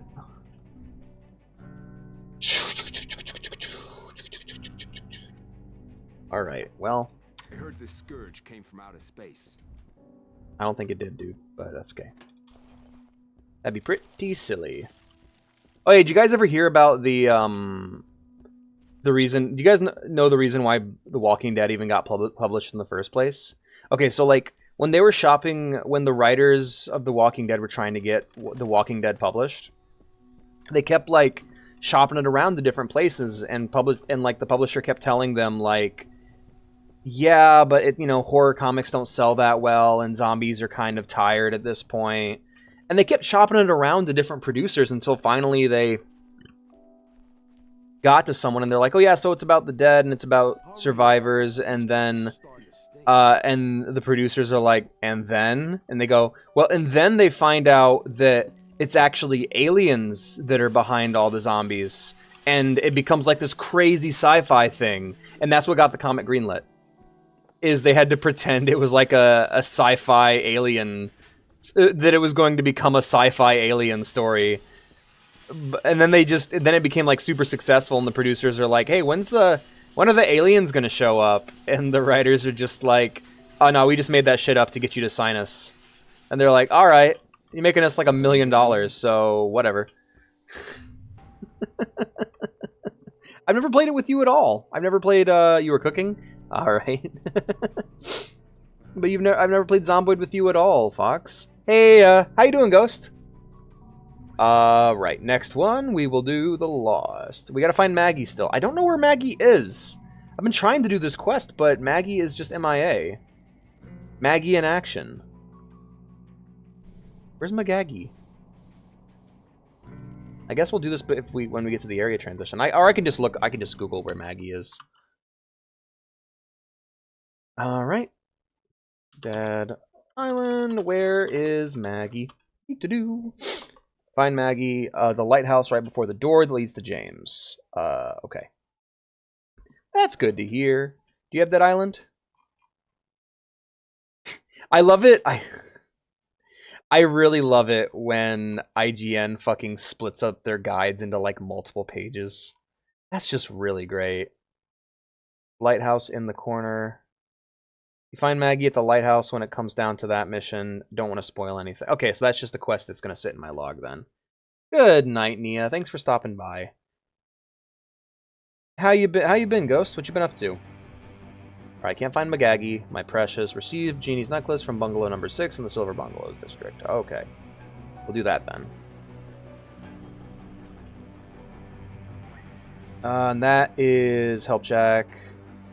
Okay, that's way over there. Maybe I can use my car now. Maybe I can use the car now. Hey, dude. How's it going? Did you get the car working? No? Well, I guess I'm walking then.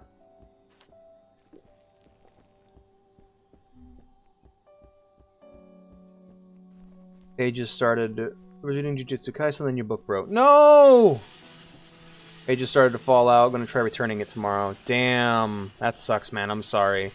That's always a bummer. I read my Bleach manga, several of my Bleach manga so many times that the pages started to fall out. That's always a bummer when that happens. Surprisingly, though, it doesn't really happen to me nowadays because I usually read a book once and then when I'm done with it, it just stays on the shelf. Like, I guess the last manga I've had that I really read was Ghost in the Shell. And I haven't reread it since. I haven't, like, looked at it or anything.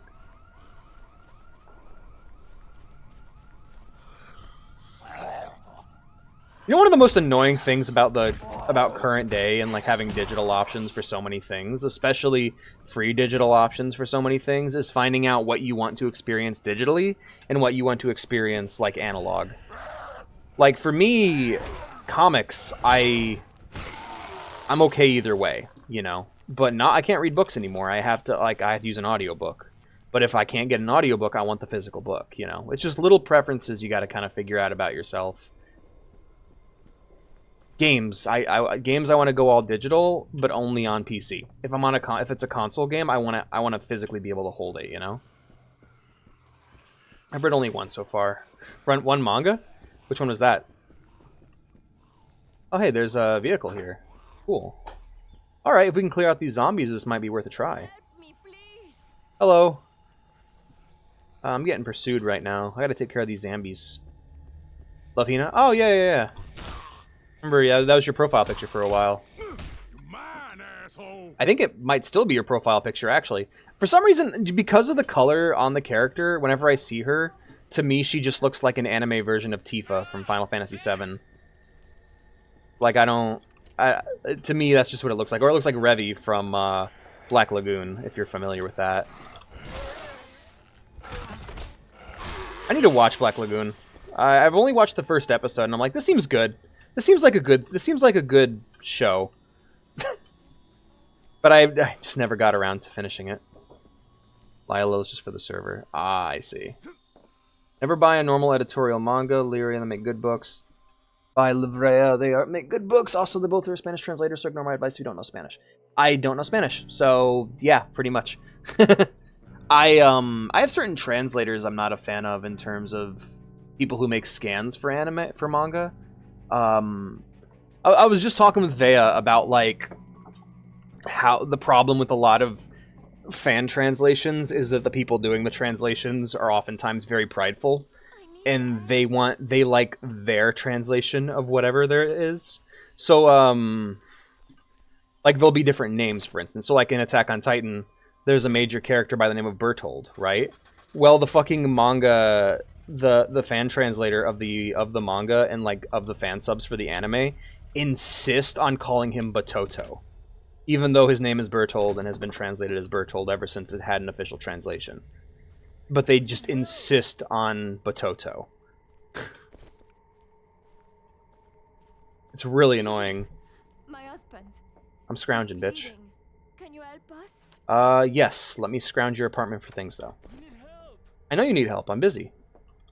But yeah, or like Berserk, the Band of the Hawk, which is one of the translators for Berserk, insists on calling insists on calling Guts Gatsu, even though his character's name is Guts, and like that actually has lore meaning and importance that his name is Guts.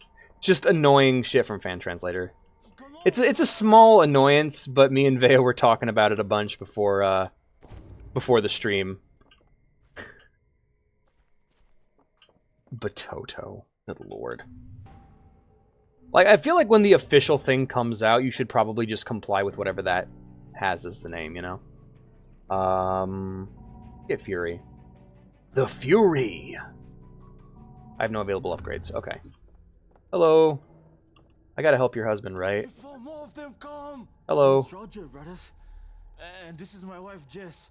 We were driving like a bat out of hell when I saw that broke down car. Part of me said, I hope you're able to get your money back, though. But I couldn't do that and live with myself, so we stopped to see if we could help. The driver must have been in shock or something, because he threw himself at us like a crazy guy. I had to kill him. But this was self-defense. I was protecting myself. You gotta believe me. But you know what? He took a bite out of me, man. Shit. I think I got whatever he had. Rabies. I don't know. Fuck. Yeah. Hell knows. Alright. But can you get Jess out of Shit. Here? If that I sucks. lose it, I don't want to bloody hurt her. I really like the framing on this, by the way. Like, it has a very cinematic look to it. I'm very fond of how this looks. Bro's talking a lot for a wounded man. Yeah, he's hanging in there. Start now. How can I say no? How can I say no? Thanks. Should take her to the lighthouse. Ah, right. I heard about the lighthouse. She'll take her in. Sakura Wars. Dude, Cowboy Bebop is genuinely one of the best things I've ever seen. Like, it's one of my favorite shows, not alone anime. Fucking fantastic show. You should definitely watch Cowboy Bebop. As for Sakura Wars, I don't know. I know people really like it, but it's one of those things that just doesn't mesh well with me aesthetically.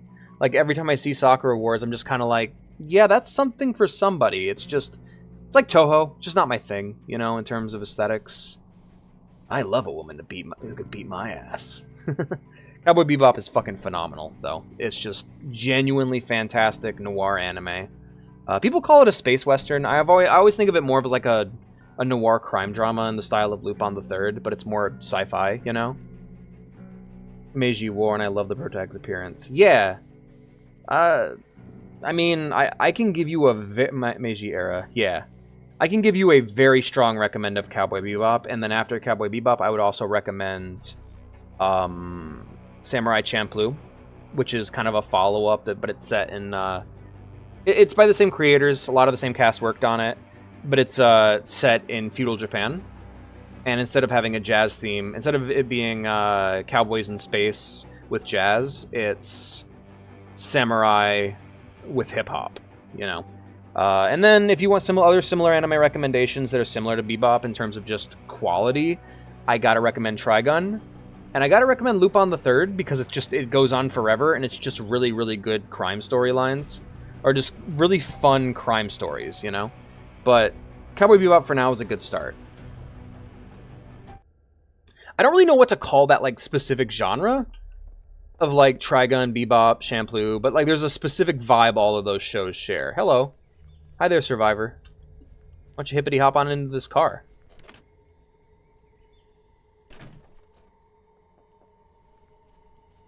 Yeah, I'm willing to say that, too. Gotta start Lane over. I dropped it halfway. Yeah, I feel like Lane is one of those shows you have to binge. Because the entire thing is like one long, really in-depth, creep-ass sci-fi movie. Can I move my camera, please? Please? Oh my god, the way this controls. Holy shit. Don't move the camera. Got it. Turn the car! Turn the car! Turn the fucking wheel of the car! Turn the steering wheel! Oh my god! God, this controls like ass.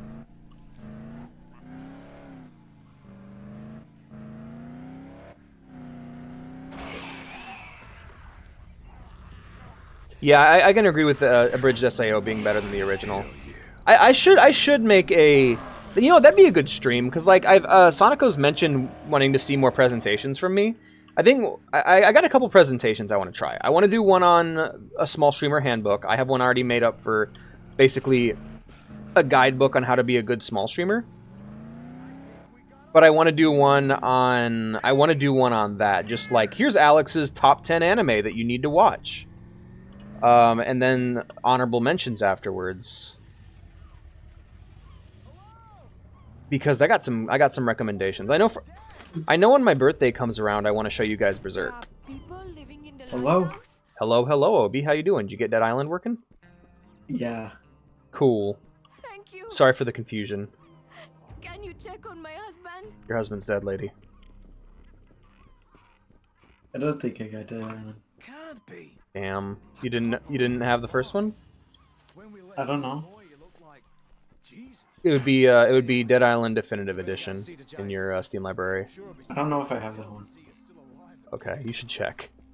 Cause I gotta kick you out of the call. Retro Revenge? Retro Revenge? What are you talking about? Dead Island Retro Revenge. No, Enhanced Edition. Oh. You need that one. Oh, yeah, I don't get the money. Okay. Talk to James first. He's the one in charge. Are you James? I want to talk to James. What the fuck's going on? Talk to James at the top of the lighthouse. Okay. All right, let's check my inventory. Alex, when break, watch Unusual Adventures episode 1. Maybe. Oh yeah, Berserk's fantastic. Berserk is... It's hard to describe it. I mean, like, it started its own genre of fantasy. If you got something that's like really, really dark fantasy, it probably either has Berserk or A Song of Ice and Fire to thank for everything. So like Dark Souls, Dragon's Dogma, anything Goblin Slayer, Vinland Saga, like so many things in terms of dark fantasy have Berserk to thank.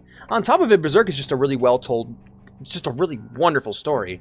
Specifically the Golden Age arc, which is what the anime, the 97 anime is based off of. I really recommend it. It's fucking fantastic.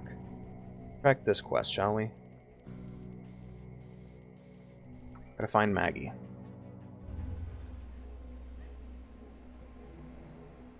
What we got here? Are you Maggie? No, you're not Maggie. You're Linda. You're Colin Kruger. There's nothing I can do from here. Bro. I need to talk to Magagi. We'll find Hames first. Unusual Troubles. Okay, I might. We'll see. Are you the guy I need to talk to? Are you the fella? Are you the person I need to speak to get in there? Alright, I'm gonna guess... I'm guessing I'm not gonna be allowed in there until I talk to a certain person. I've spoken to literally everyone I can, so... Unless this is the place. Hello, James. Usual Troubles. Yeah, Berserk's phenomenal. We'll watch that on my birthday. I've been thinking about what anime I would want to show you guys on my birthday. So I want to do like a marathon of a single short show, and I think that's a good one. I'm online about how Sans could beat the MC from Amphibia. Man, I've been broken. I'm the asshole at the party. Whenever I'm at the party and people are like, "Oh man, do you think blank could beat blank?" I'm like, I don't know, probably if the writer wanted it that way. And then they're like, "You're no fun," and I'm like, yeah. It's almost like I've been around people. I've been around people for too long who've taken this shit way too seriously. When the rage meter is okay, Z, gotcha. Amphibia. I've heard good things about Amphibia. Yeah. Sailor Moon. What'd you think? Not watched Sailor Moon yet. Caught a bit of it. Caught bits and pieces here and there. We saw you get bit by one of those things, man. I'm fine though. You don't know me, but I sure remember you. We close this fucking window. God damn, Vay. Stop opening the windows. Stay put and wait for help. I wanted to get the hell out of there. So I got the hell out. Good plan. Now, we're working on setting up the lighthouse to signal for assistance. We sure really good aesthetics. Yeah, I can feel that. Yeah, we can do that, man. Knocking on Nevin's door. I'm up for it. Now, if you want to yeah. get this island with the rest of us, go talk to my people. See what you can do to help, okay? I think the phrase Berserk is unadaptable to anime is less based on reality and more based on just Berserk fans who are tired of people fucking it up. Because Berserk had like, the 90s anime is phenomenal. It's great. It's a great show. I'd probably recommend it over reading the manga for that part of the story. But the problem is that they didn't finish it. If they would have done the whole thing, it would have been great, but they didn't. So it's not, you know?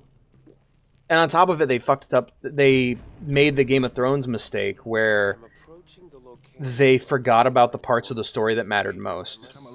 Or they just didn't adapt the shit that mattered most. Quiet and deserted here. I'm a little concerned that my informant has been exposed. I hope he's all right. Me too. The door appears to be ajar. Mr. Anomo? Hello? Anyone here? Mm-hmm. Yeah, yes, Fox. I've seen the OG Pokemon series. Sorry. I feel like everyone... So hasn't everyone? There's blood everywhere. Oh, really? Don't see a body, though. Mr. Anomo? I want to wait for this audio log to finish. There's no subtitles on it, which is weird. We need to talk. Trevor, we'll talk in a second. I'm collecting your MMO side quests right now.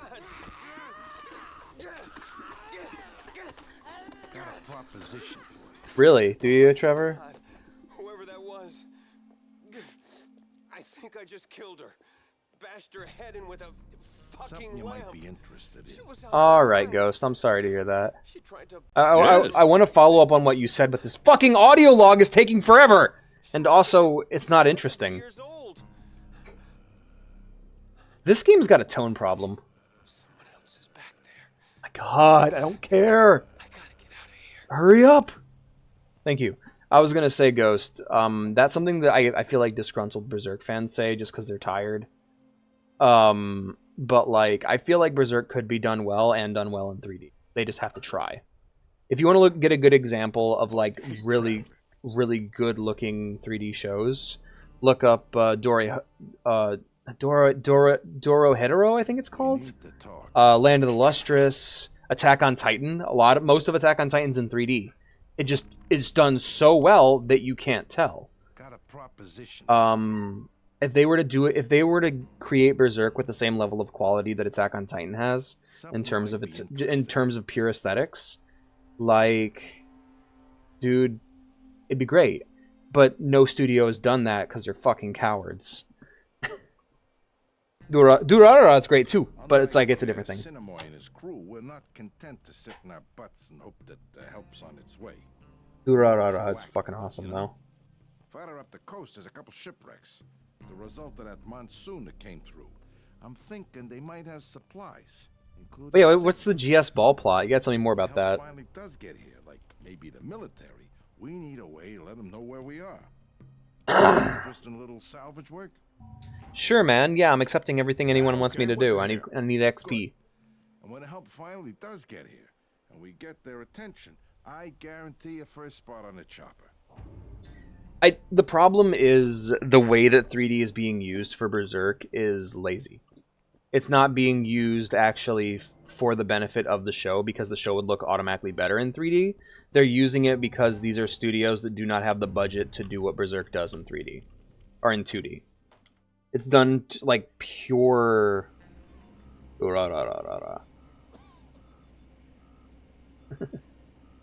But like, yeah, it's I don't want to say it's out of laziness, but it's also just out of budget.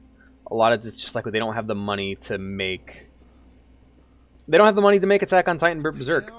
Hey, dude, let me in. Follow James to this lighthouse so we could send out an SOS signal using the lamp. But there's something wrong with the power. Summon Celebi or some shit. Really? Transformers power in the lighthouse, but he's been gone for hours. Someone needs to see what's happened to him and try to get the power back on. Those things can't do to you what they can do to us. Maybe you can help us. Sure, man. Sure, dude. I'm just collecting. I'm collecting MMO side quests from everybody. All right. Good. Breakdown. Dude, it's been ongoing. If you can get the power back on, the creator had decade-long hiatuses and then died of cancer. So, and now we have new people doing it, and like, We don't know. Like, I haven't looked into any of the new manga after the creator left, or creator died. So I don't know what's going to happen. I did participate in the Final Fantasy XIV Memorial event. That was pretty great. Let me in. All right. Don't. Hello, Mick. Her name's Linda. She got beat up pretty bad out there. I don't even know how she managed to make Berserk needs what JoJo got. Like, I think that is a great parallel in terms of just legendary manga that is hyper-influential. It needs the beginning-to-end treatment, starting with the Black Swordsman arc and going all the way to the top. JoJo's actually a really good comparison, because JoJo had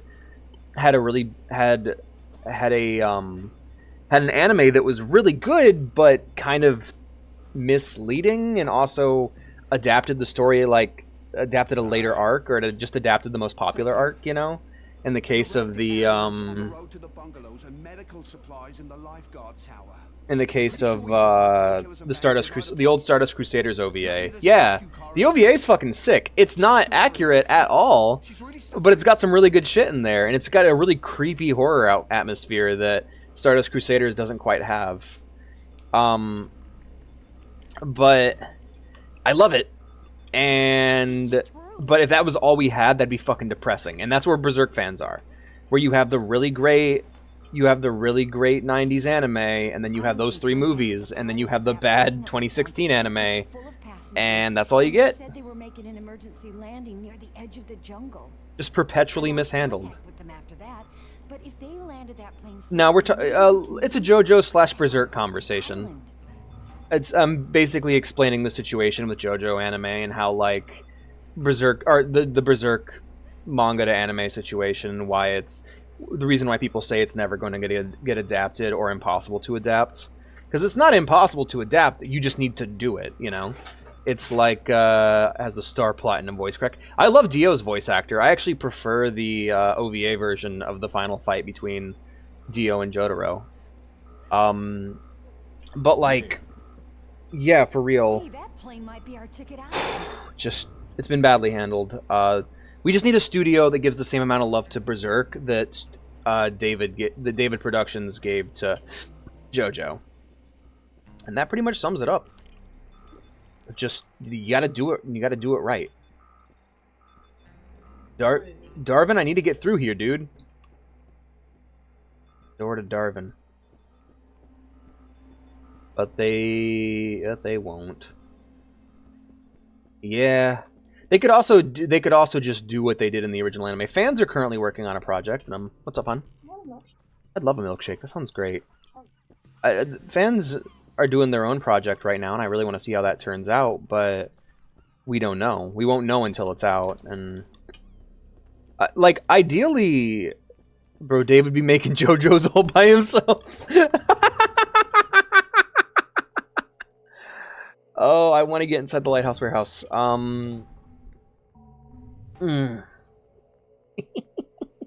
Thank you, David. Alright, I'll find Maggie one day. Alright, we did this one. Let's go bring the necklace. There's a fast travel point nearby. It's my favorite JoJo. Nice. I can't say they won't, but what I can say is that it hasn't happened yet. And it's more just, that's what makes it so frustrating.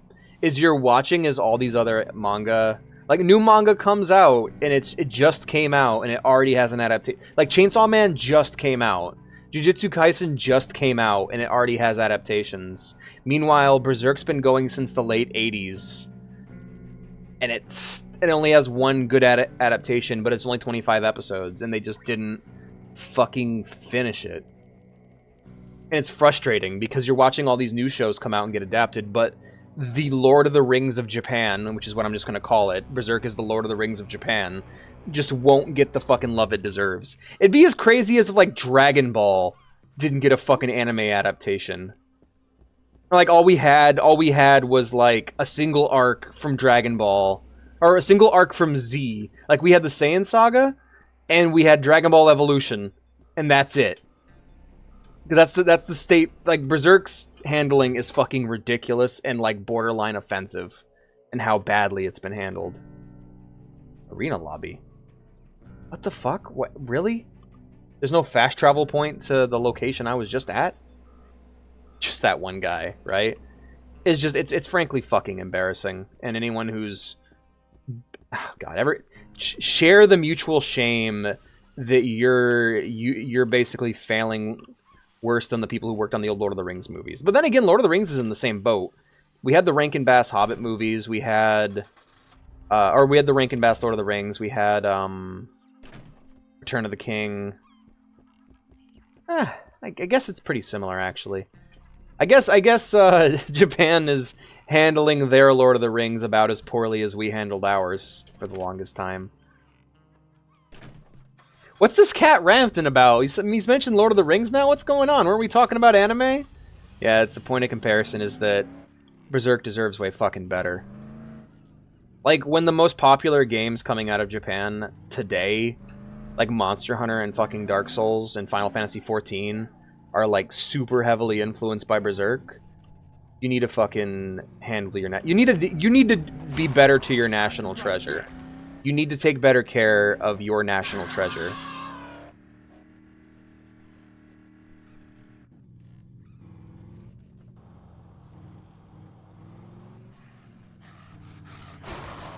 Then again, America's not being very good to Wizard of Oz, so like our great fantasy work has kind of been left in the dust.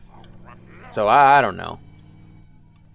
We need to handle our national treasures better too.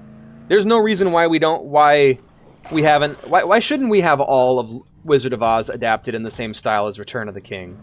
How come that hasn't fucking happened yet? This is the part where I like blame some sort of minority group. Okay, here's a fun game for you guys. If you ever find a weird conspiracy, and you're like, okay, that's a weird conspiracy, you should listen until you hear what minority group is behind it. Because almost every single fucking new conspiracy I learn about, like Flat Earth or whatever, I listen and I wait for them to blame a minority group, and I'm like, ah, there it is, okay, that's what it was about. Like, remember that Kickstarter that led to, that Kickstarter that got canceled because the Sun told the person to stop? That was actually based off of racism against black people. I'm not even joking. It's fucking crazy. There was a follow-up where the person was just left to talk about and explain their entire crazy schizophrenic lore, and it just led to them explaining how, oh god, it's so crazy. You can blame the moon. You can blame the sun. You take the moon and you take this, but no, it feels like every new conspiracy that comes out is just like, and I'm waiting for it, and there it is, that's who we're blaming, alright. I feel like modern day conspiracy theories are just an excuse for racism. It's just layers you apply on top of your racism. Like, you start off hating a minority group, and then you're like, alright, I'll build on top of this. Yes. This is it. This cat be spitting. Thank you, Ghost. Thank you so much. It's always ridiculous because you're listening and you're like, the goblins and the orcs and there it is. It's the Jews this time. Shocking. It's just really funny to me. It's just you created an entire fictional universe. Like, you created an alternate reality purely so that you could feel comfortable hating someone different than you. It's hilarious to me. It's less hilarious to the people being hated, most likely. But, whatevs. Not whatevs. Not like, yeah. I guess in that context it's less funny, but to me it's just... I just think it's really funny when people try to hide that shit. Oh, why can't we have something like the government's hiding a monster in the White House, right? See what they don't want you to know is that in the White House they have the founding Titan chained up in the basement.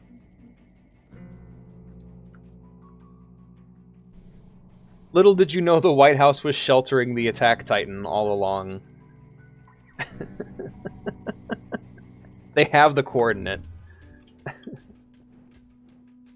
Oh, Jesus.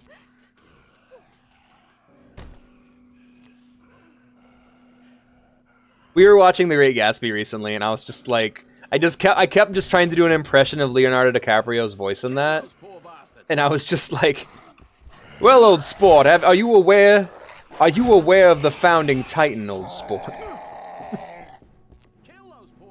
Just like making different stupid ass anime references.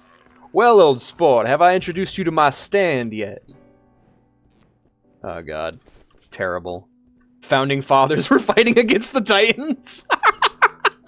There's like artwork of like the founding fathers with spears trying to fend off Ymir. The founding titan, please tell me this is a thing. Damn it, that sounds hilarious.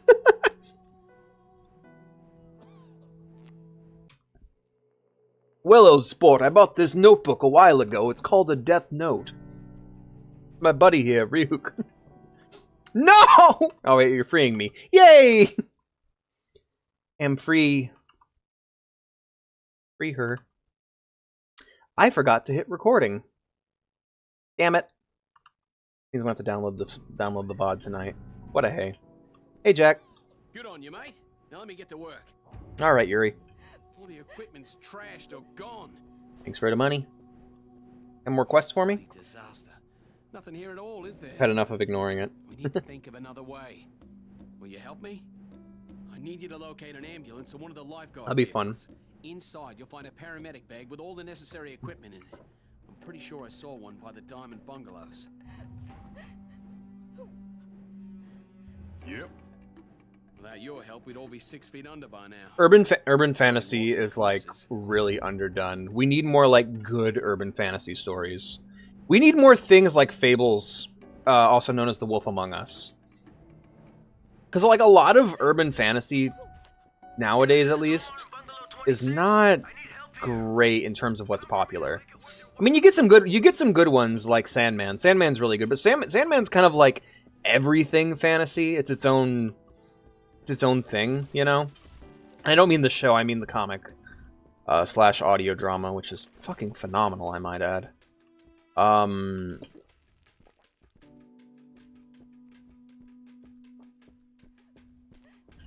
Sure, yeah, let's hear it. I'm always down for you guys sharing new ideas.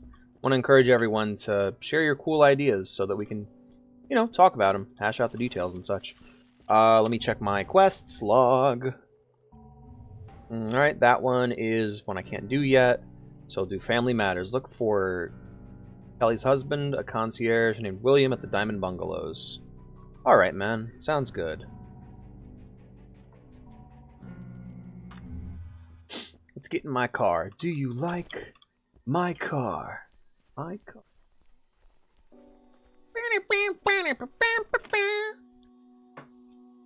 Thank you for freeing me, Ghost. I appreciate it. I wanna race for you. Sorry.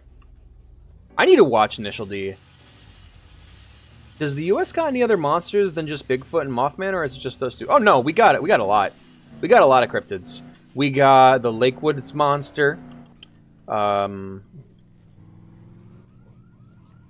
We got Paul Bunyan. Okay, let me think of some more. We have the little silver goblins that were the original inspiration for aliens. Like, if you're familiar with the Pokemon Sableye, the thing that they're based off of is... Whoa!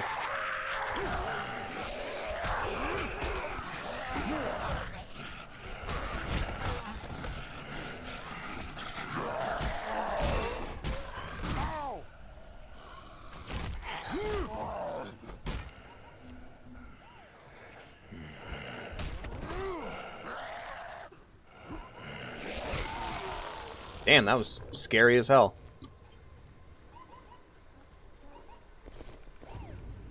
Thank you.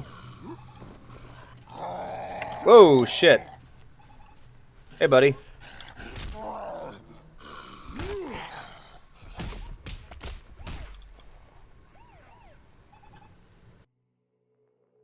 Got me into cars and JDM, and for a year I've listened to nothing but Eurobeat. Hell yeah, man. Eurobeat's fucking sick. Honestly, now that I'm thinking about it, TF2 only having 2 devs is crazy. That is crazy. It should have 200 devs. But,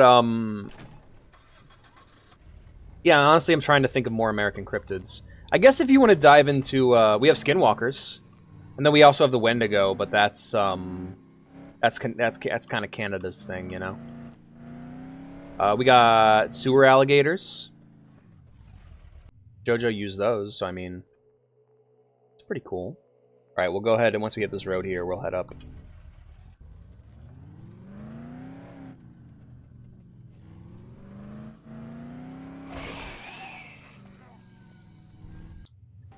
How are we doing? We close? Oh shit. Yep, there we are. Gas, gas, gas. It's going right up your ass. Right? Florida. Florida's a cryptid. Yeah, Florida itself. Okay, Forest Rangers from Grim story was working on that forest preservation man. The reason is most of those areas had monsters in the US. Now they're trying to keep them in check. Devil's Towers, but just... Yo, that's awesome! That is a fucking amazing idea. That... Okay. Let me just say, a lot of people when they tell me their story ideas, they're flawed in some way. That is fucking brilliant as a setting. I love that. Because it actually ties into the actual mythology of where it's set, and you can do a lot of fun stuff with that. You just need to learn more about American cryptids. Underfunded and undermined, and it's basically like it's a government agency that's gone underprotected, which can then lead to a disaster or lead to interesting stories of attempts at containment. Like, there's so many cool things you can do with that concept. Like, you can make up little stories about, like, oh, maybe this monster escaped in this area, right? And then you could build a story around that, around the cover-up, or how it affects people's lives. Like, that's a good fucking setting. That's a good goddamn setting. That's some SCP shit. I like it. Not SCP as in similar to SCP, but as in it's got potential. As long as you have cryptids to work with, you have stories you can tell. That's some kick-ass shit, man. Good on you. SCP? I heard SCP. He had a really cool SCP tier idea. Not SCP related, but like the same level of like infinite storytelling potential for your setting. It's a really good idea. You drowning, bitch? Oh, maybe you should stop doing that.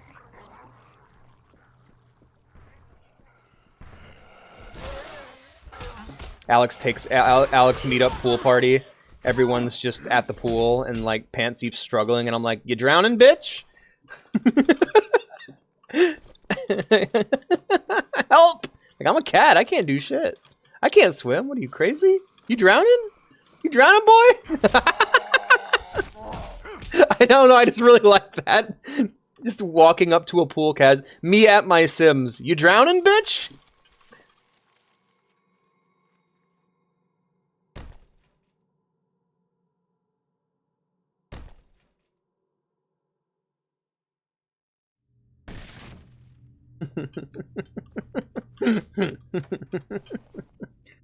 Cabin in the asshole. Alan Wake is not an SCP. Alan Wake's typewriter is an SCP. 096 balling on the court. It's kind of like SCP because I really want to do horror, but I have to be kind of funny in a sense. Yeah, like, there are certain monsters that would lend themselves more to humor than horror. Honestly, both Mothman and the Lake Woods Monster would lend themselves more to horror. I'm sorry, Pantseep. I'm sorry that you're the first person who came to mind, because that could have been about anyone. So Cabin in the Woods. Cool. I like Cabin in the Woods. But yeah, this seems like it'd be a much more tightly put together setting. And rather than it being established by like the scientific protocol and inhuman cruelty in the case of like you could base it more around like government incompetence. Because SCP is like the SCP Foundation is like run efficiently, it's just run very cruelly. There's very little value given to human life because the consequence of failure is horrific. So like you could base it, or you could have the conflicts a lot more times be caused by incompetence or bureaucracy, especially if you're tying it in with the American government. If you have experience working with the American government, you could use that kind of narrative to make it like super relatable, you know? What happened to the jar? Get the fuck back in! No! Why are you the punching bag? Because I like you, Pantseep, that's the problem. Wait, what happened to the jar? Get the fuck back in! Oh, jeez. Oh, Mothman's the ones that rarest looks like tied to premonition. Ah, yeah, you're right, you're right. The jar. I'm free! Nah, get out.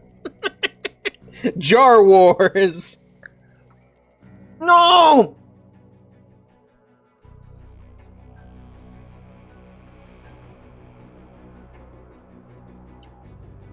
That's funny. Yeah, because, like, if you actually have experience in that field... Sorry, got no points. God damn it! Get the fuck in! I don't like the jar. I don't like the jar. But, yeah, that's a really good idea. You should definitely run with that. I would say start with some short stories. Like, start with a story about one creature. You know, pick one that seems interesting. I'm free!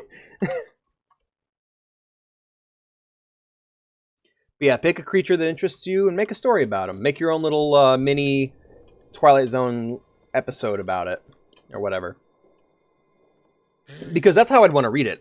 Like, if I were to get a book, like whatever you want to call that, like if you want to call it like the Devil's Tower or something, and I were to get the book and I were to know where the concept is, I would want that book to be every chapter is a new episode. It's like a new episode with like maybe a few different characters. But like it's maybe you could even have like a character whose job it is to fix the bullshit. Like they're the bullshit fixer. And they could be your framing device for each story. Awesome, man. Send that shit to me. I'd love to read it. He's stuck with a Mothman, has no idea who they are. Oh, that's really sad. Poor Mothman. You really said, nah, I'd win just to get third party. But yeah, like I would want that to be very episodic. I'd probably just go with like the Twilight Zone or X-Files format. Anyway, that's a really cool concept. I can't wait to see more of it. That's a really damn good idea. Hey, Luke. You gotta take this insulin to my brother, Danny.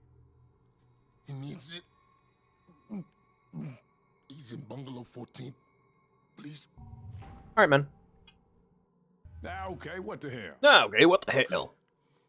Look, you better go. He's running out of time. All right. That could be pretty fun. Like he reflects the incompetence of the company he's working for.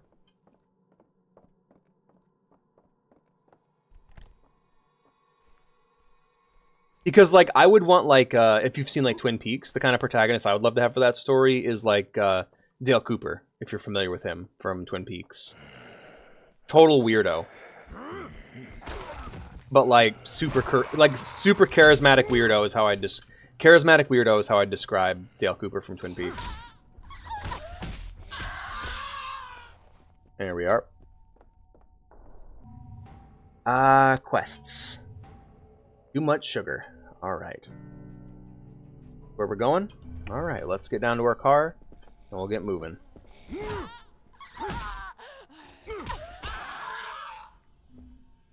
Oh damn, my fists are breaking. Someone's roommate. That'd be fun. Finding fiends. I'm glad I can help. That's really cool. It's really neat that you gave me you told me about a story idea that I genuinely want to exist. I hope that goes really well for you because I want to read that. Because, like, yeah, establishing a good setting is a really good start, because if you make a good enough setting, stories will naturally grow from it. That's usually what helps me decide on what kind of things I want to get into. Like, whenever I'm getting into a new setting, be it like 40k or any sort of sci-fi or fantasy setting based off of a game, my first question is, my first goal is always to find that one good story that could only exist in that setting, you know? Like, it took me a while to find that with 40k. A lot of 40k fandom was, look how cool this is! And I'm like, yes, it's really cool! I want a good story, and it took me a minute to find one. But when I did, oh boy. I clung to that shit, and that's why. And I found a lot of good stories from 40k. And then you get things like Judge Dredd, where I don't think I've found a bad Judge Dredd story yet. Every Judge Dredd story I've read has been fantastic. And then there's things like Star Wars, in which it's like, all right, this can have really good stories, but you got to make them. And there are many things about Star Wars as a setting that I don't find all that interesting. And my example of a setting that's like somewhat interesting, but I've yet to find very many good stories in it, is Halo. Because I've only found one story in Halo that I really love, and that is the story of Halo 1, 2, 3 in ODST. Like, the games are all I've really found to appreciate from Halo. I do need to read more of the books, because I've only read Fall of Reach, but people have always told me that Fall of Reach is like an amazing story, and after reading it, I was like, it's alright. Like, most 40k books that I've read are better than Fall of Reach. I'm saying some shit here, man. People working there are competent and kind of bad company in a way, and the head office outside they won't come in, and every time they try to take over, it makes it even worse. Oh, yeah, okay. That's a good idea. The SCP Foundation just exists, and shit got breached. Now Invincible Lizard has become Godzilla. What the fuck's happening? Right? Yeah, SCP is like SCP is like made up of little stories, and that's what I really like about SCP Foundation, is how it was created by its little stories that added little bits more and more to the setting as time went on. I do much prefer the more sci-fi side of the SCP Foundation. Like, I find a lot of the supernatural shit to be kind of lame.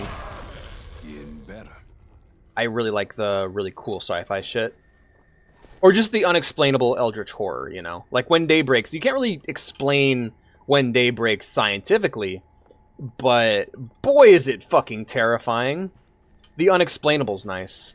The magic, not so much. I don't want any magic. I honestly, if I were to be put in charge, I would excise a lot of the quote-unquote magical or biblical elements from the SCP. Because I think that shit's lame.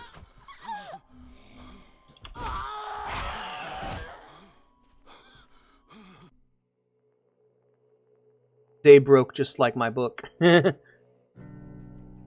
Yeah, like, when Daybreak or, like, the hard-to-destroy reptile, that shit's cool. There's a lot of really cool shit in SCP. I remember, but just the more I learn about, like, certain things in the SCP Foundation, like, the Angel, I'm just like, I don't need that, man. We don't need the biblical shit. We don't need the biblical shit. Let's just keep this sci-fi. Let's keep this eldritch cosmic horror. Let's not involve magic or biblical stuff, please. Thank you. It's just not what I'm here for. Like, if I was reading Sandman, right? Or if I was reading Sandman or Percy Jackson or some sort of fantasy story, and then the aliens showed up, I'd just be like, I don't know, man. You got to do it really right. Like, you're kind of crossing over at this point. You might as well stick to what you're good at, you know? Because, like, D&D does the here are the aliens thing, but it works really well because it couches itself in cosmic horror. No one really knows how the fucking, how the Mind Flayers operate. People just know that they do, and that they're fucking terrifying. Hello! Time for you to go. Stomp them in the butt.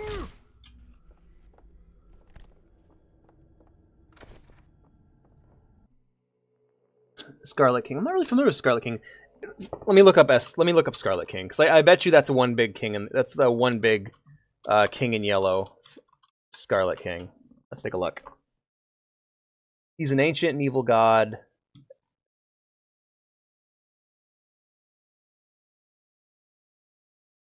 Anarchist or antagonist. Is he an actual god, or is he a big ass alien like the King in Yellow? Played Ultra Kill? I played the demo for Ultra Kill. I really liked it. Waiting for it to come out. Yeah, that looks like that's like cosmic horror. Lovecraft, I feel like if you're going cosmic horror with it, I feel like that's the perfect middle ground between the two. Yeah, King in Yellow's fucking sick.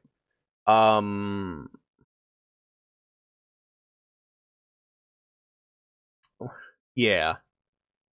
Scarlet King stuff's pretty cool. Because, like, yeah, if you're going cosmic horror with it, that's fine, you know? If you're going, like, this is a big-ass alien, or even if you're doing the Ava thing, where it's like, these are actually eldritch abominations that the Bible was pretty much written about, but no one really understood what they were looking at, so they just explained it the best they could, you know? I like that, personally. I love the way that Ava handles that shit. The meaning of sci-fi and fantasy. My brother? SCP-343 is 343 Industries, and their ability is that they make bad Halo games. I'll just wait Sorry. till this kicks in. I really like the stag. Wait Yeah. till Luke gets here. Fantasy-fi. Yep. I'm okay with that when it's what it is from the ground up. You know, like 40K and Star Wars are both science fantasy. They are fantasy. They are sci-fi settings with straight up magic. You know, like I would even say 40K is more fantasy than Star Wars, because Star Wars has the Force, but almost everything else about its galaxy is very. I wouldn't even call it like it's science, yeah, but it's more like analog than anything. Like I don't get the vibe that most people in the Star Wars universe know how a fucking warp drive functions. They just know that it functions, you know? Like the characters in Star Wars look at their technology the way that we look at ours. Honestly, there's very few sci-fi fantasy things, science fantasy things in Star Wars. Like maybe the lightsaber itself. Like the lightsaber I think is super, super cool because it's a magical sword that is powered by technology, and I think that's fucking sick. Red makes you go fast. Hell yeah, indeed. We can't really know, so we call him SCP-343. Ah, yeah. Yeah, Angel, like the way that Evangelion handles angels is really interesting, because it's just, this big-ass creature, we know about it because of the Bible, but it is not what was described in the Bible. Like Adam, Eve, and Lilith, we know about these things, and we are able to find these things because of the Bible. But this is not what they wrote about, but it's the only thing it could possibly be referring to. I'm a tank. Yeah. There's like magic all through. Like magic is woven into everything in 40K setting. Like the spaceships don't just go fast. They have to cut through hell. They have to travel into another magical dimension where thought is made reality, you know? And every faction has its own magic, you know?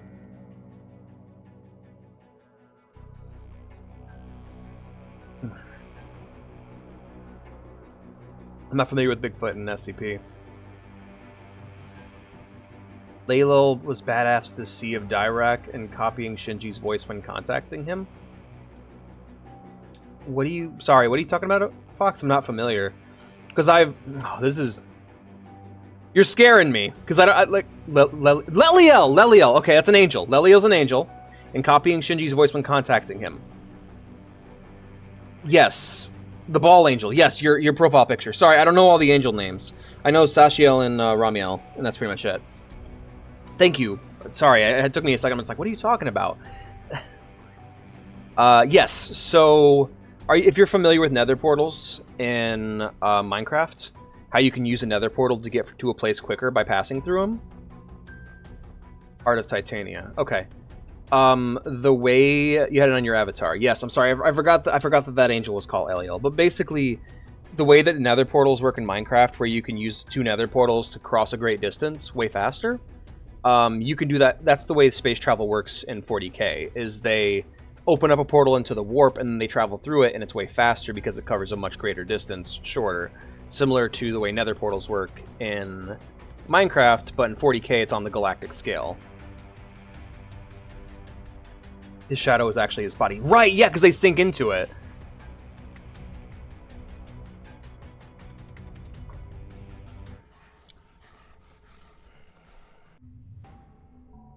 Thank you for the reminder, man. I need to learn all the angel names.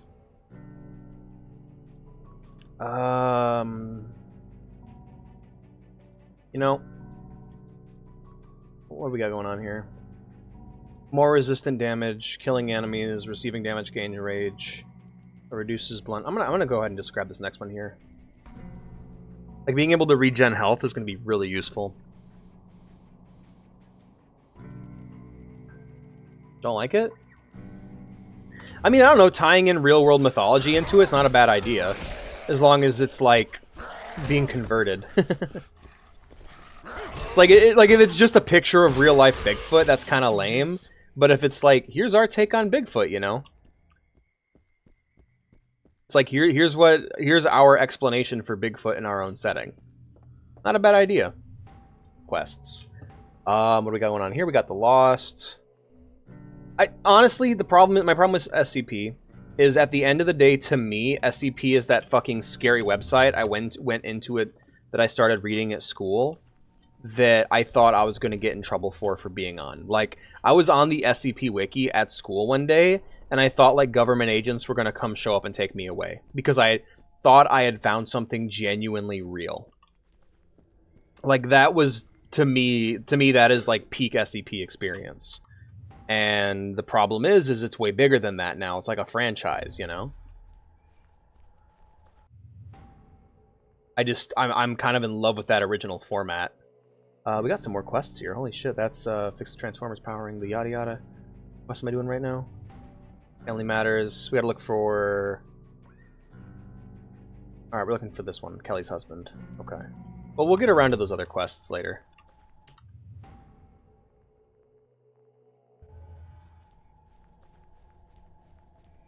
Yeah, no, I thought I was gonna get in trouble. So, like, going on that website and seeing 096 was one thing. It's like, okay, well, I can imagine an alien creature can move that fast and can be this thing. It makes sense to me that this could be a thing that's real, you know? But, like, the moment where you start talking about, like, angels and demons and vampires and gods and shit, it's like, okay, cosmic horror is one thing, but, like, how do I put it? I don't feel like the word god should be used on the wiki. Like, if you're going to refer to this creature, refer to it as a massive organism or an influence, you know, but not as an actual god in and of itself. That's a bit silly. It kind of kills my immersion there. Because, like, can you imagine a bunch of scientists referring to something as a god? Like, isn't that kind of a weird thing to think about? These men of science suddenly going, oh yeah, this thing's totally a demon. It's like, that's more of a thing you'd put into a setting in which that kind of thing is normalized. Like, a scientist from, like, Hellboy would refer to something as a demon. But, like, in a scientific setting that's, like, somewhat grounded and based off of real life. Like, you can't imagine, like... Yeah, it's just, it's a weird thing about the setting that changes the vibe, you know? It's Sasquatch, pretty much. Yeah. That's my take on it, is it's just, like... Fans like to refer to things as demons and stuff. That's something that we would do, but when I read an SCP Wiki thing, I'm not thinking this is written by fans. I'm thinking this is an actual report written up by a scientist of this fictional setting, and it's all about that immersion, baby. God, Sambi's great. Sure.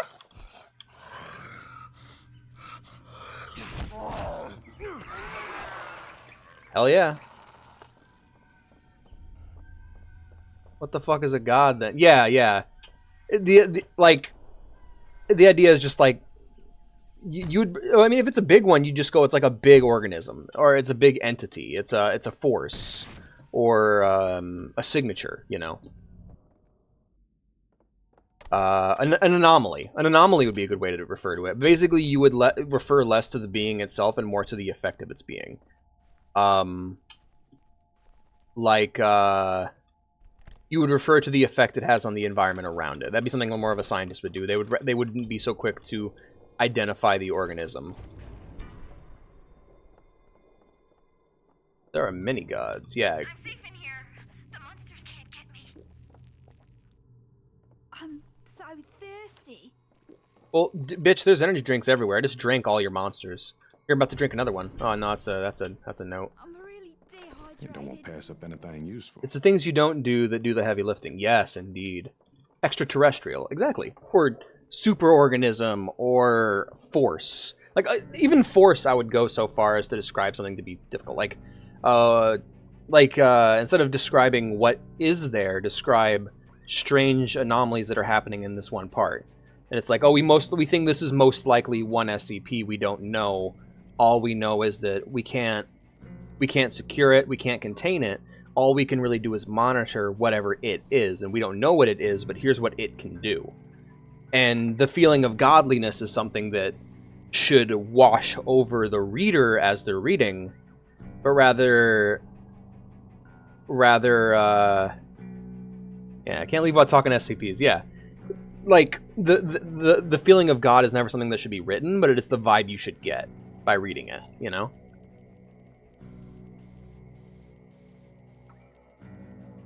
And there's really no reason to include phrases like demons or angels either. But then again, that's just my perspective. It doesn't make the story bad, it just, to me, SCP should probably be written as if it's... Like, I love it when SCP is written in the form of documents that exist in universe, you know?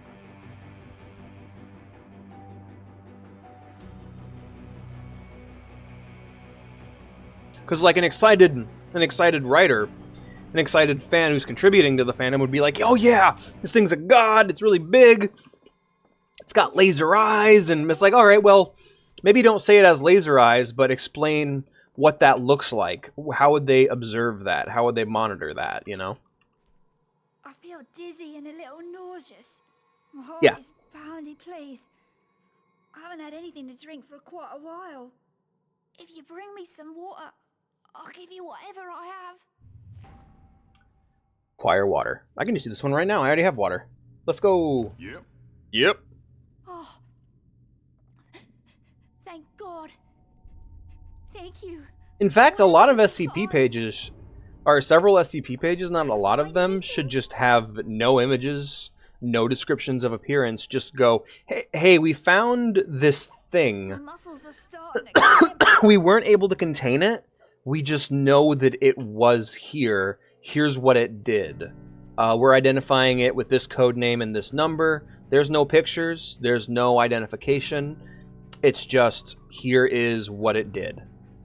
We had this entire area, like all the sand in this area became glass, and upon the glass are these microscopic inscriptions that we think it might be in some sort of alien language, because the pattern is consistent with linguistic things we've picked up from other alien species or from other SCPs, but we don't know. We just know that in this area, this shit turned a bunch of sand into glass, and it happened within seconds. Like, just an article that's that. It's, here was an event, we're identifying it with this until we know more information, you know?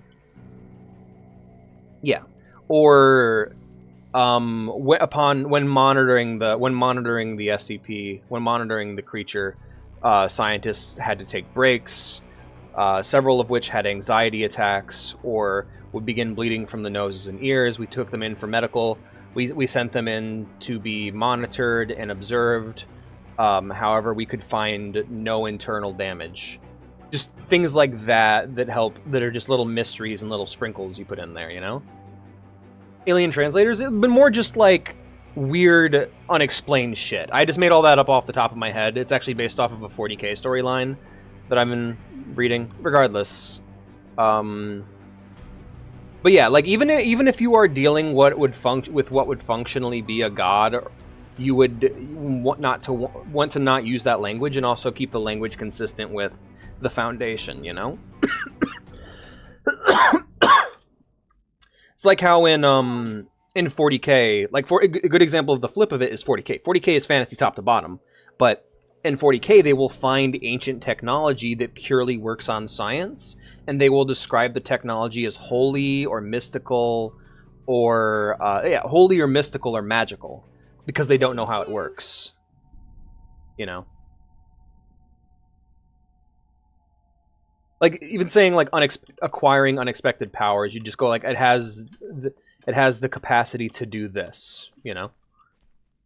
I'm Annie, and I'm looking for my teddy bear. What in the goddamn... I can't fall asleep without him, and I'm very tired. Poor Anne. And those monsters keep knocking. That'd be really fun. Will you find my That's more like...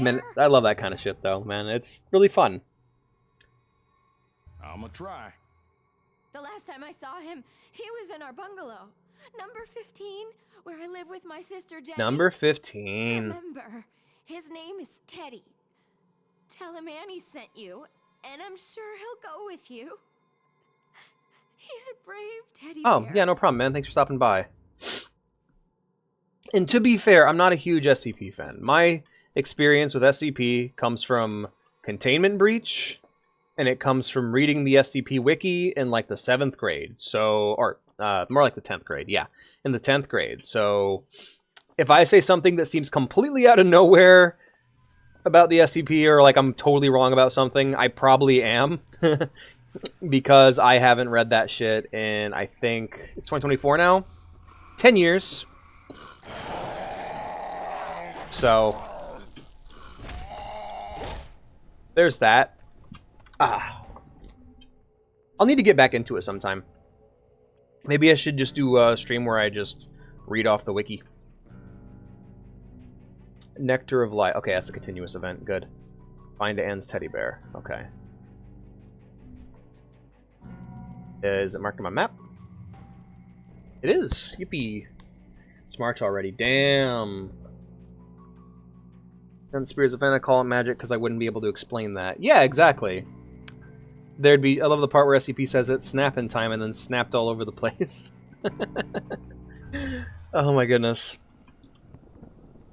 But yeah, you just described that shit as magic because you wouldn't know. But in a science-driven setting like SCP, they'd go, hey, we have this thing. It can do this. Here's what we understand about it so far. So like even if it was, it's a literal dragon that breathes fire. It's like we found a form of reptile. It has the ability to generate large amounts of heat. We've determined that it's due to a set of glands in its throat that produce two separate chemicals that explode upon contact with each other. These chemicals are made of these based elements. We found a way to recreate it and reproduce it for the use of weaponization. It's useful against these other SCPs to keep them contained. Like that, I love that shit, man. Like the creature that's the neckbreaker thing. I always forget the fucking name of it. 096, I think it is. Man, SCP fans and your guys' ability to remember all these fucking numbers. Congrats, you guys are amazing. I can't do that shit. I'm just gonna call him the neck-breaking statue. The amazing neck-breaking... Pomni, it's time for the amazing neck-breaking statue! What? I'm sorry.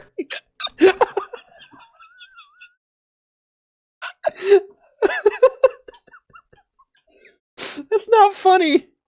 That's not funny at all. That's stupid. Peanut, alright. That's not funny at all. That is the dumbest... Pomni, it's time for the amazing neck-breaking statue. Just fucking breaks Pomni's neck. Oh.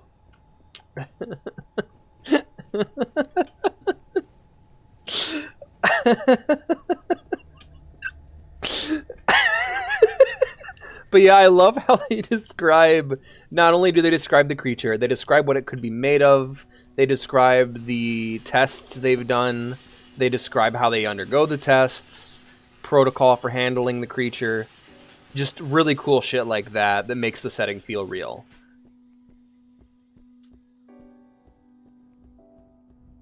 The amazing... God. The secure protected circus! The secure contained protected circus! Oh, jeez. Acid reflux just happened to you. Right? Firing sickle. Take that. Hell yeah. Queests.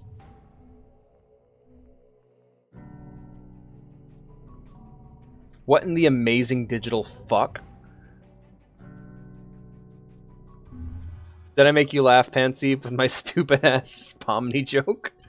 Ugh. Let's open this up. Alright, Pomni, it's time that we start making meth.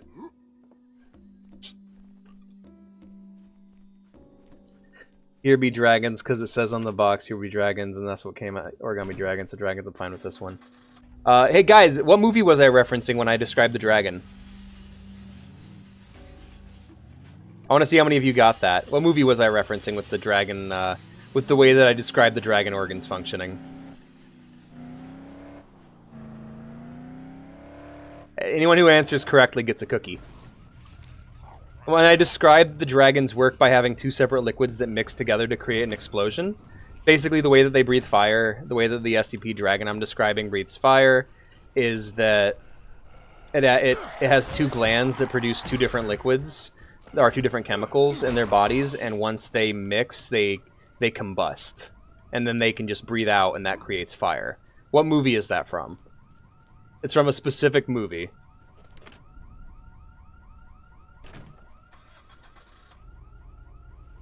I'll give you a hint. The movie went on to inspire Skyrim. Oh my god, did I seriously fuck this up? Ah, fuck this.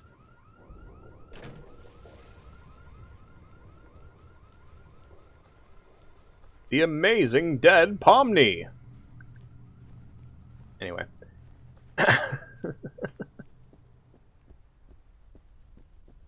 Welcome, Pomni, to the SCP Foundation. Kane, what's that? That's SCP-096, and we'll be playing basketball against them. What's 096? Is 096 Radical Larry? Hold on. Let me Google it.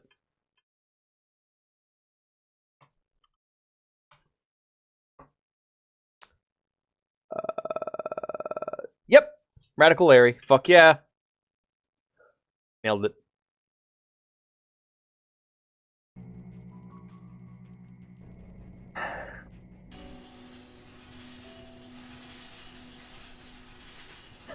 Okay, sorry. If you guys have seen Smiling Friends, do you guys remember Jeremy?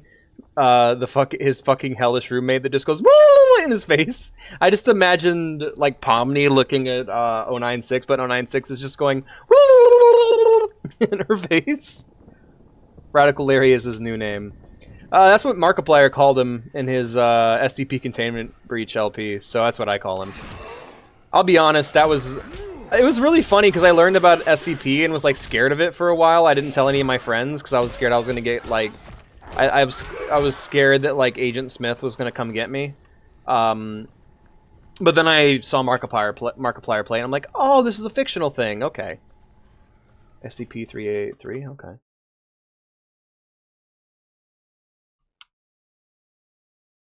I remember explaining SCP to my girlfriend and just telling her all about it, and she had like this terrified look in her eye, and after a few minutes she was just like, so you believe all this? And I went, what? No. Oh my god, I just realized I had a repeat of the same conversation with Vea's mom. Okay, two-part story. First off, I met Vea way back when, on our second night together. That's a dildo. Fucking hell. That's just a bad dragon. I've seen that used before. Or else Will Smith will come after you. No! That's a bad dragon. But like... But yeah, on my second day meeting Vea, I started explaining SCP to her, and she was just like... After a few minutes of talking about a bunch of different ones, she was just like, so you believe all this? Like, she thought I thought it was real, and I was just like, what? No, it's fiction. She's like, oh, thank God. She thought I was fucking insane. Poor girl.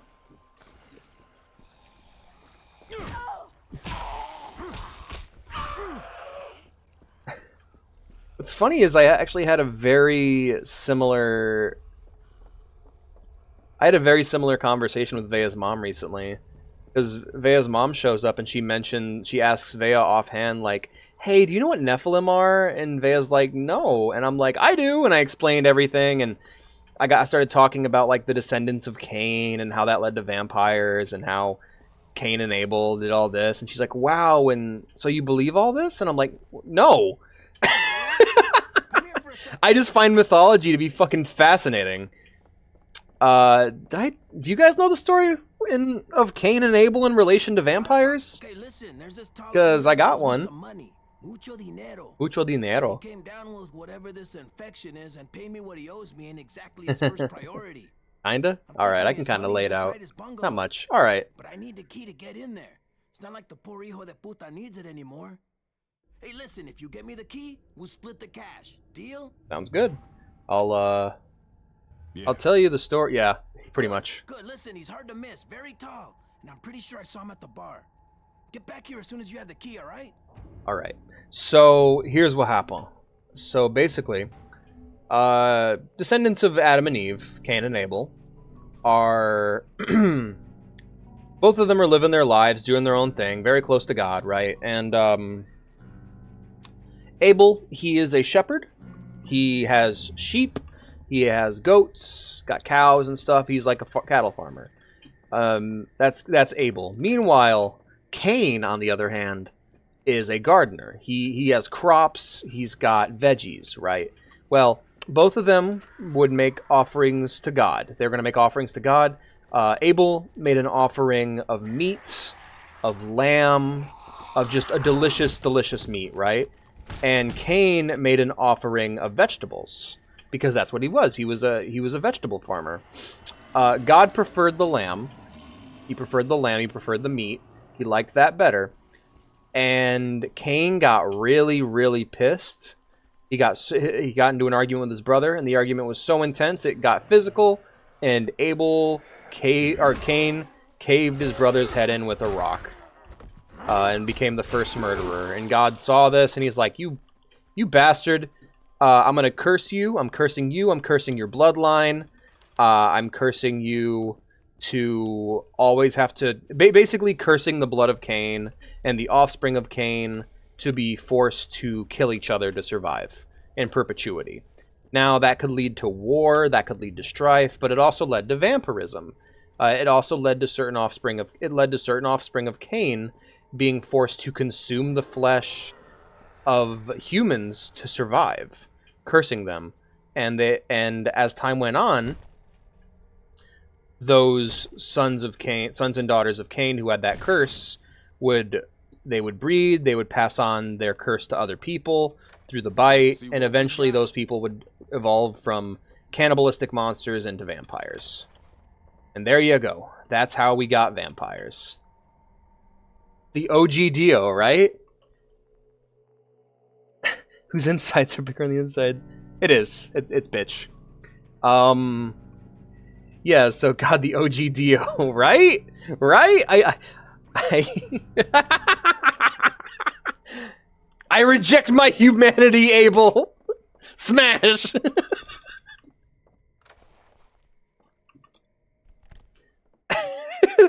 I never thought of it that way. Wow, Dios. Blood everywhere. Blood. What's that smell? Whoa, shit. Whoa. Easy, bitch. I'm out. I don't gotta fight you. You just fucking attacked me for no reason. To be fair, I did just rob him.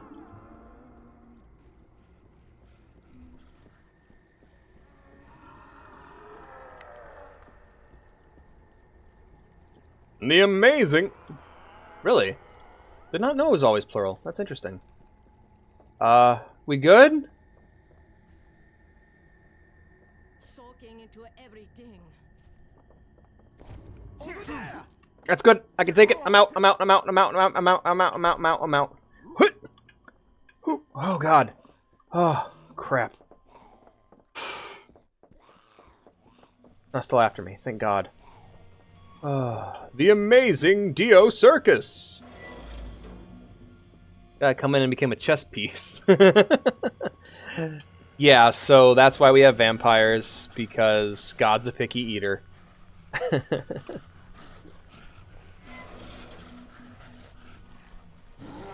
Thanks, God. I mean, that's probably not the message, not gonna lie, but that's the message. That's my takeaway.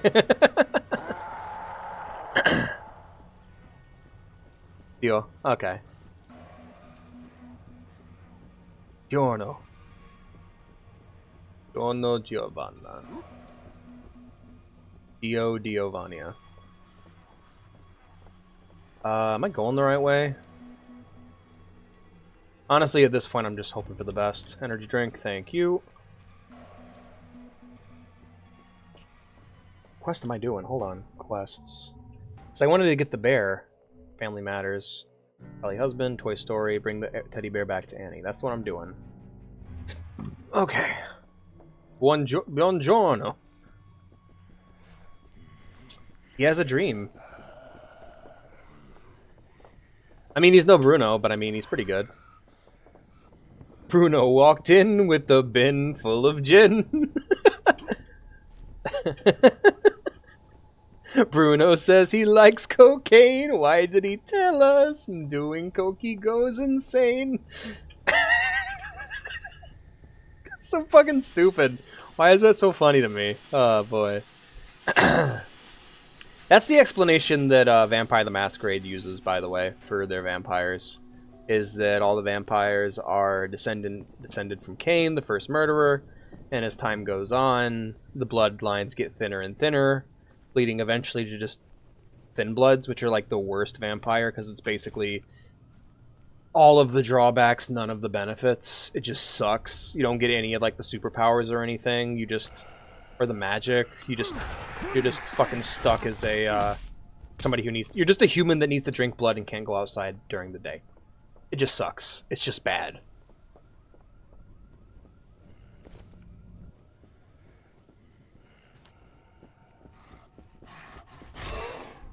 Oh, it looks like Scooter. Catch a ride. Something about anime. Webkins, hi Pansy. You don't get missed. Nope. No vampire abilities for you. Bruno says he likes cocaine. How are you doing, Pansy? Did you come back because you heard us mention the Amazing Digital Circus? The Amazing Digital Panseep! Panseep's my Pomni, that's why I make fun of him. That's our dynamic, I'm... You've been here the entire time. Ah, okay, right.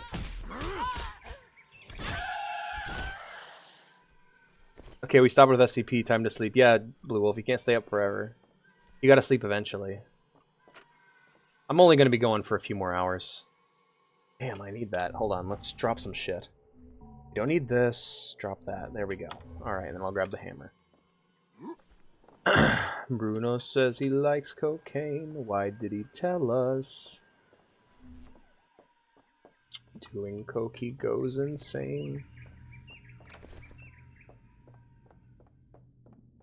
Me too, I stayed up a bit, been here. You find anything? Yeah, I found your friend's teddy bear. Let's see what we got. There was some creepy shit going on in there. Teddy! Where have you been? You've been a bad boy. Are you drunk? Say thank you to the nice people. Or are you just so traumatized you've like retreated into a childlike state? That'd be pretty dark. Alright. Says he likes coke. Hello. Loki goes insane. You're more likely to attract the enemy's attention. I don't want that. Huh, okay. Looted money. Turn incoming damage into a stamina boost. Ooh, okay. I like that. Yes, please. Oh, these are multiple tier upgrades. Okay.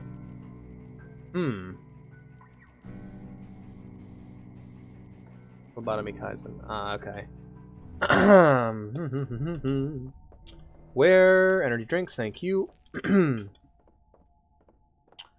Alright, well, next objective. We have an hour left. Oh. Nectar of Life, the Lost, can't do that yet, so we'll do Hit and Run. Be from Omar's Dead Beat, Follow the Trail of Blood. Yeah, I don't know what the hell was going on in that room. I don't know why that one human guy was so tough. I'm just like, I've not fought any human opponents yet. I was not even aware there were human opponents in this game. I've just been bashing zombies up to this point.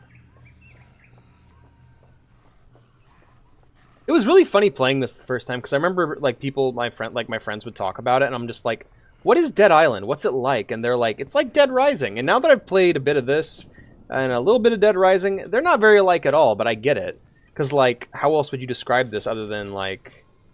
You know, you have a small, relatively easy-to-navigate setting. You have a focus on melee combat. You have a constantly helping out survivors with zombie problems situation. It's really pretty. I can say that about it. It's, like, it's really gorgeous the way it looks. And they really did a really good job of, like, the vibe of a tropical island just getting wrecked by zombies. Like, they nailed the look. But, the tone's a bit weird. But I don't think it's a tone problem. I think it's just purely I'm not all that interested in the story. Too safe. No, wait. No zombie time. This isn't JoJo. I don't know, man. Dead Rising's got some pretty goofy shit. I wouldn't mind a zombie apocalypse. Like, I don't know. Thinking about it now, like JoJo Part 5, but it's a zombie apocalypse could be interesting, but honestly, a lot of what the stands have would like completely a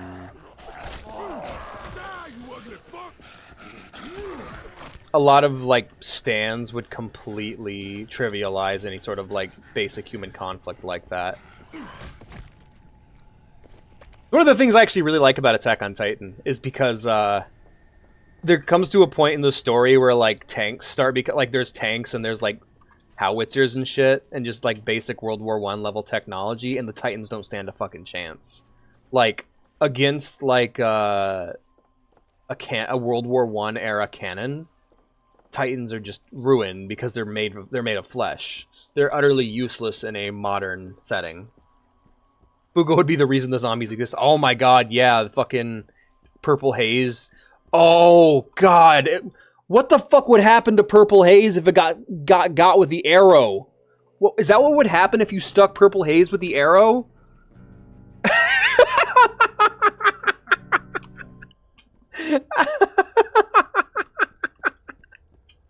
That's awesome. With the blicky and with the switch.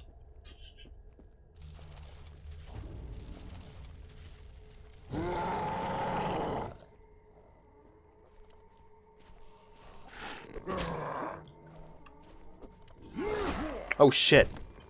God, I wish I had a block.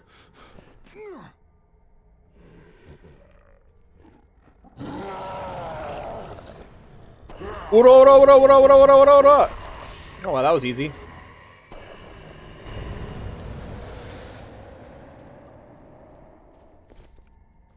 Blicky? What's a blicky?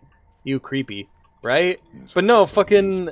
If they that would be the catalyst for that story is they'd stick Purple Haze with the arrow, and then it would just walk off, and they're like, Fugo, what's your stand doing? And he's like, I don't fucking know. It's a Glock.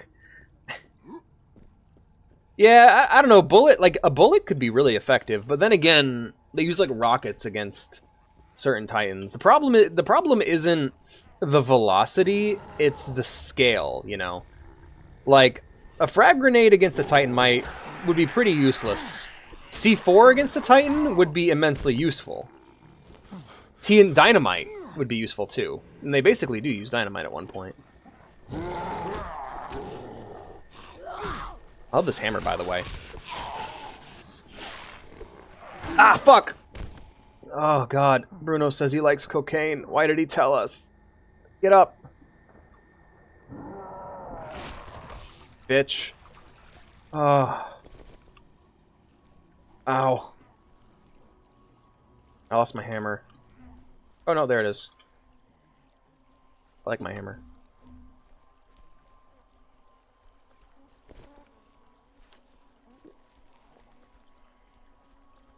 A gun, a Glock.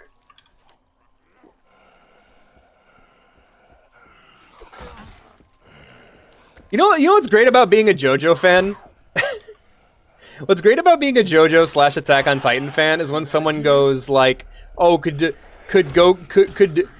like, oh, who do you think would win in a fight? A character from your anime or some other anime?" The answer is almost always another anime, because like most characters in JoJo. Hi, Fox. Later, Fox. Thanks for stopping by, man. It's almost 2 a.m. Hell yeah, man. But like, yeah, most characters in JoJo are just normal human beings. It's just like, who would win in a fight? A character from... Or it was like, I'm trying to think of an example that I could use. Because, like, Goku versus, like... Okay, who's the character that Goku would actually have trouble with from JoJo? Because I think Dio at the end of Part 3 would give Goku some trouble. But... Then again, with Ultra Instinct... Maybe not. Has anyone even joined? Nah, it's just been a laid-back, leisurely single-player experience. I'll play a public game next time. No, the problem is it's less of a stand problem and more of a writing problem, because stands work a lot like firearms in terms of how they're used to set up a fight. Like, depending on where, okay, for example, Jotaro and Star Platinum, based off like whether or not Jotaro would win a fight is mostly based off of where he is physically standing in relation to his opponent, you know? Like, there are certain stands that are really, really OP, as far as I know. I haven't read Part 7 yet, but, like, for example, there's nothing Goku could do against Stairway to Heaven, you know? Or against the Worlds. Yeah, the stands are powerful, the humans are squishy.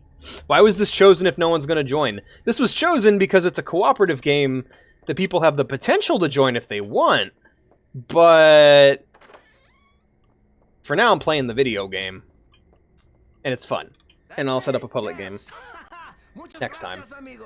I thought people in the server actually owned Dead Island. I don't know why people voted for it if they weren't going to join, but it's whatever.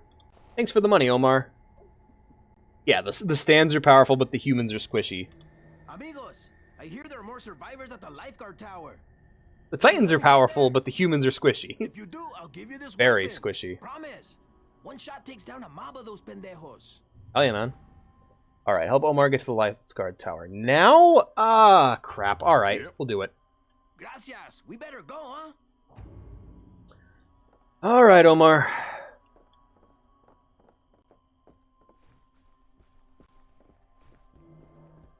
It's fun, though. I'm having fun with it, so that's the important part. And the good news is, since I'm playing it alone, I get to kind of set my own pace, and I'm not, like, being rushed by a group of other people, which is what was happening last time I streamed this.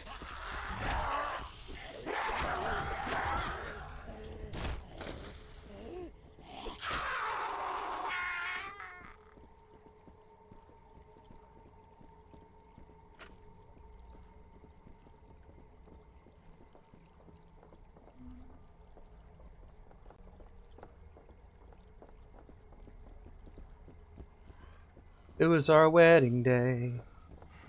Our wedding wasn't a cloud in the sky. Kick.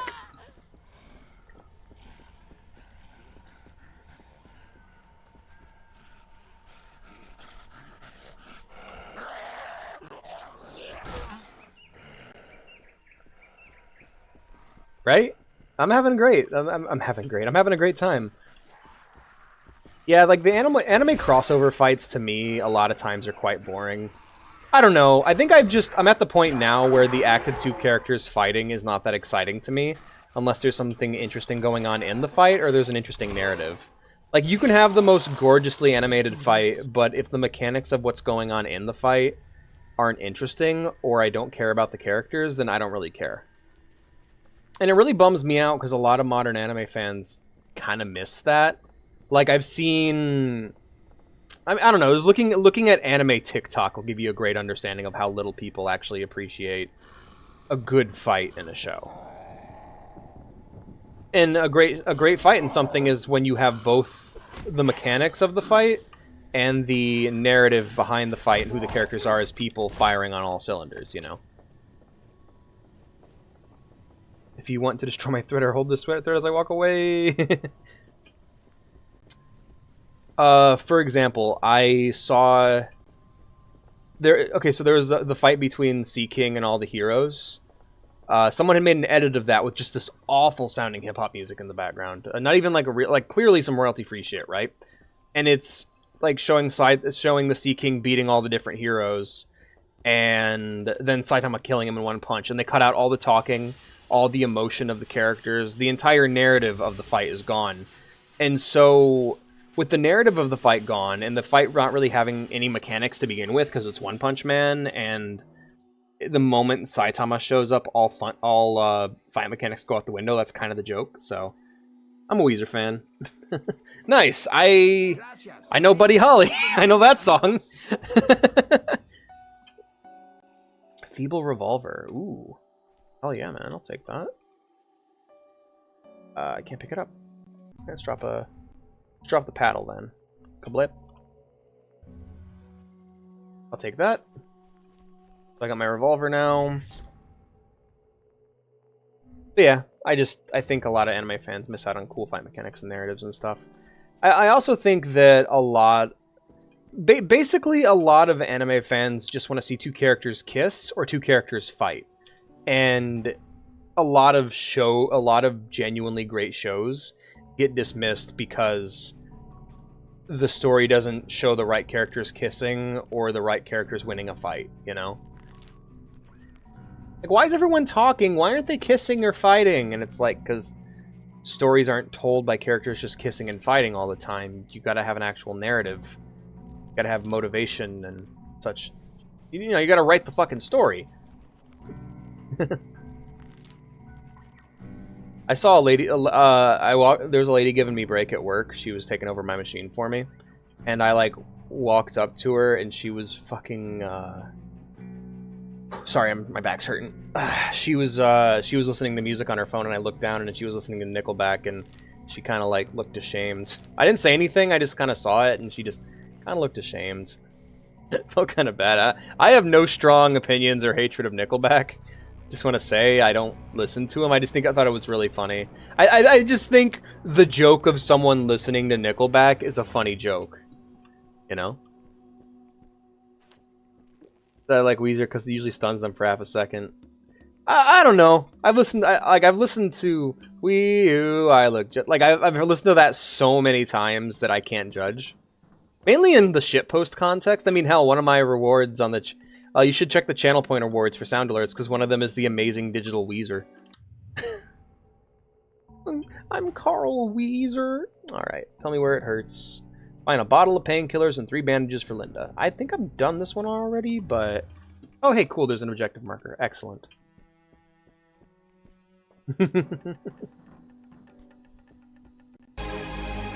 There you go.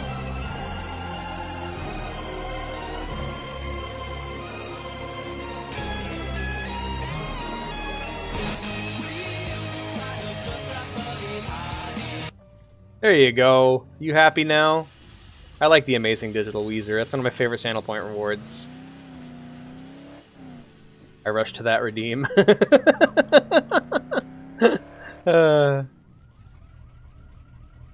Right. Forgot I fucked this up.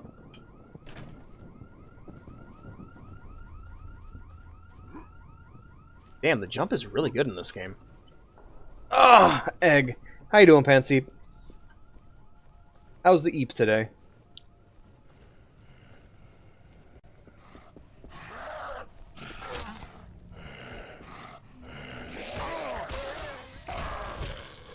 Die. Easter is coming, and the blood of Jesus powers my showers. Nice! Thanks, Jesus. I don't know. I don't listen to Weezer. I'm iced out like a freezer. I don't listen to Weezer. I dropped out of school at the age of 3. Why? Because all the teachers tried to play or hate on me. My rhymes are cool, just like doing cocaine. My rhymes are hot, like a burning flame. Cisco is my homie. He's a gangster too. Me and Cisco are the leaders of the gangster crew. I like to be in jail, and he likes to sing and dance. Some say we're the perfect match.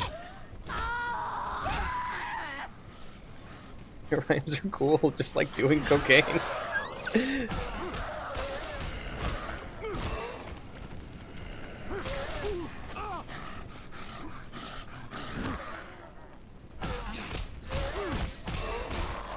MF Doom.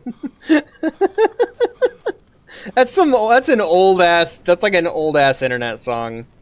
I'm a gangster. I'm a straight up G. The gangster life is the life for me. Shooting people by day, selling drugs by night. Being a gangster is hella tight. Dropped out of school at the age of 3. Oh gosh.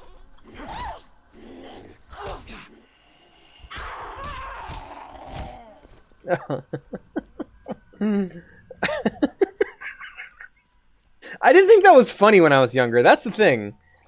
I just like that song. I didn't think it was funny though, and it's funny how my sense of humor has developed over time and become increasingly more cringe. Yeah. Oh, there's a car there.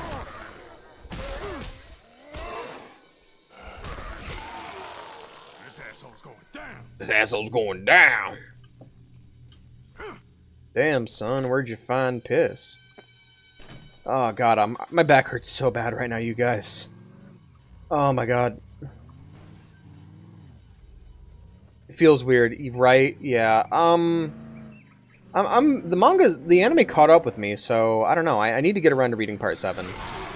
I have a lot of other stuff I need to read though. Right now I'm reading what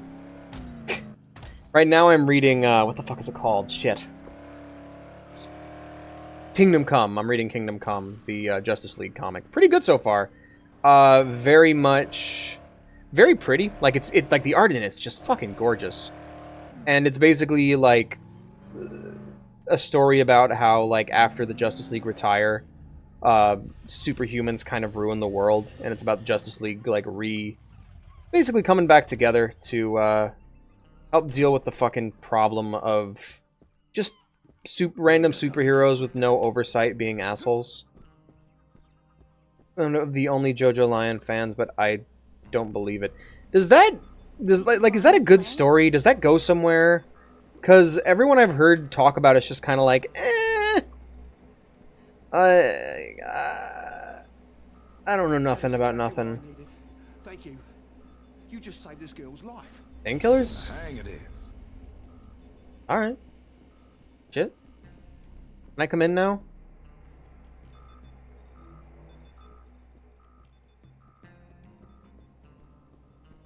I'm 30 chapters in, I don't know. You know what? That is why I'm nervous about JoJo, Leon. Because every single time I ask, people are like, I'm 100 chapters in, I have no idea what's going on. It's like, how can you be that far into a story and not know what's going on with it not being bad? That's weird to me, man. It's really pretty. That's a really pretty landscape shot. That's so weird. It's the opposite of part 7.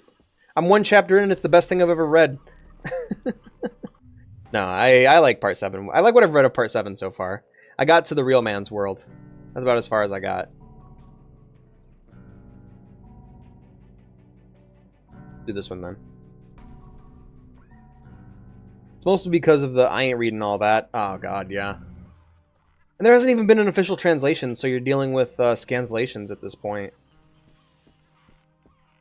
Shit's crazy, man. Shit's crazy. 3 family matters. Look for Kellet. I'm still trying to find this bitch's husband. Track quest. Dun, dun, dun, dun, dun, dun, dun, dun, dun, dun, dun, dun.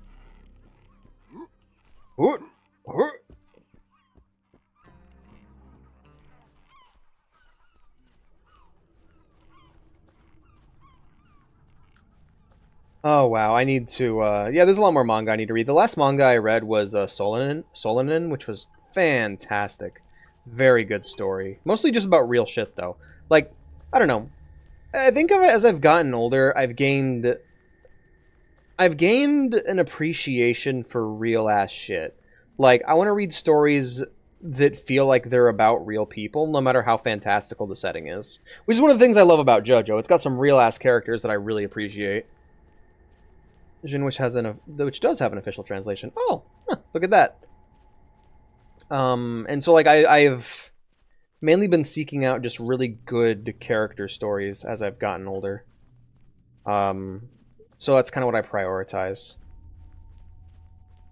That being said, what I'm reading what I'm reading right now is pretty alright. I'm excited to get to the next thing, really, because like I don't really have a lot of love for superhero stuff. I just want a good story. And what I'm reading right now could be a good story. I'm kind of waiting for it to, what's the word? There's a word I use for this, and it's, I'm waiting for the story to show its hand. Because right now, it's just kind of a alright superhero story, but I'm waiting for it to get, like, super interesting. Oh, damn, you're tough. I'm gonna kick this guy over the railing. Oh, you're a big guy. Never mind.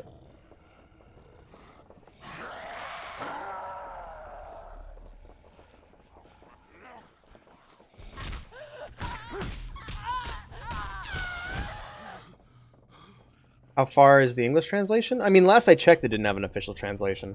I don't know for sure. I don't know for certain. I just know last time I looked at it, it didn't have one.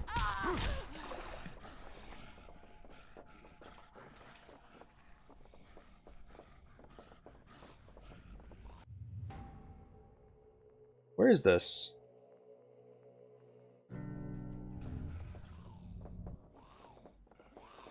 Oh, it ain't too bad. I just gotta keep moving, and I'll be alright. God, this water's so pretty. Alright.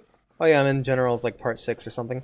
I'm not sure. I mean, I'd have to look up what it was. Because, like, last I checked, it was doing the... Hold on, let me just look up JoJo's Bizarre Adventure on Amazon. Because last I checked, it was doing Diamond is Unbreakable. But instead of doing the JoJonium covers, it was doing the... It had switched to the original manga covers, but just in hardcover. JoJo... Bizarre Adventure manga. Yeah, no, we're on Stone Ocean now. Yeah, so we're all the way up to Stone Ocean. It's almost caught up with the English anime. On top of that, we have things like Rohan at the Louvre. We have Thus Spoke Kishibe Rohan, and different side stories like that. God, these are gorgeous. I gotta pick these up sometime, man. Super good. Super pretty. I have volumes 1, 2, 3, and 4. Or I have all the volumes of Phantom Blood and like the first volume of Battle Tendency, but I need to pick up the rest. I need to go to the Louvre.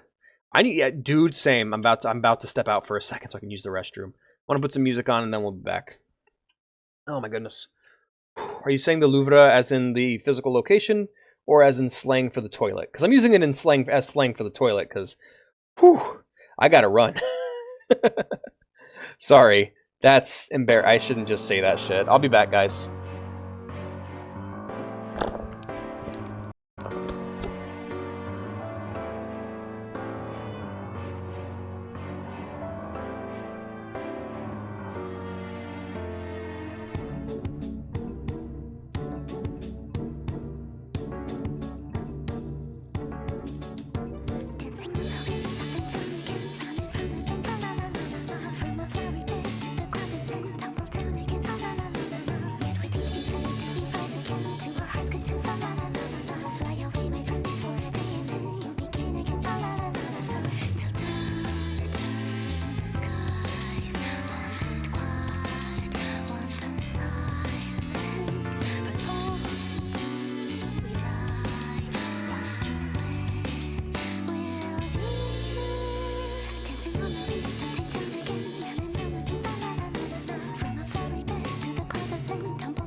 Hey guys, how's it going? I'm back. It's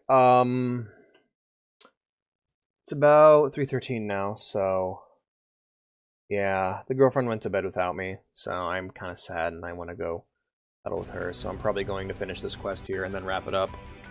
Thank you for being here, though. I really appreciate it. I had a lot of fun tonight. We're gonna go ahead and find someone playing Dead Island to raid, and then we can wrap it up after this quest here. Excuse me, sorry. You're just standing in the middle of this bullshit, girl? Oh, excuse me. Hey, Pansy. How's it going, man? Everything is so fucked up. And these half-dead assholes, they're Hey, Jennifer. fucking annoying. And I'm afraid to go out there. Just lurking? Nice. I can't. Maybe she went back to her bungalow. It was, number 15. Or maybe she's at her uncle's bungalow, number 2 in the Golden District. Please, could you see if she's there? I mean, yeah, no problem. Find Anne, Jennifer's sister. Got it. Yeah. Yeah. Thank you. I've been lurking the entire time! I know. Out of danger. I gotta get some more quests. Hello. I need more Svetlana. champagne. I fucking love champagne. Can you find some for me? Is that champagne on the desk Find next me to you? champagne, and I'll give you whatever I have. Whatever you want. You have heterochromia as well. Yeah, you got a blue eye and a green eye. Huh, that's relatively common here. Copacetic. Who likes Sveti? Okay, baby, we're going to party. Now find me some champagne, and not that cheap shit. Weird. Okay. That's some champagne right there, right? Some water. Okay, water.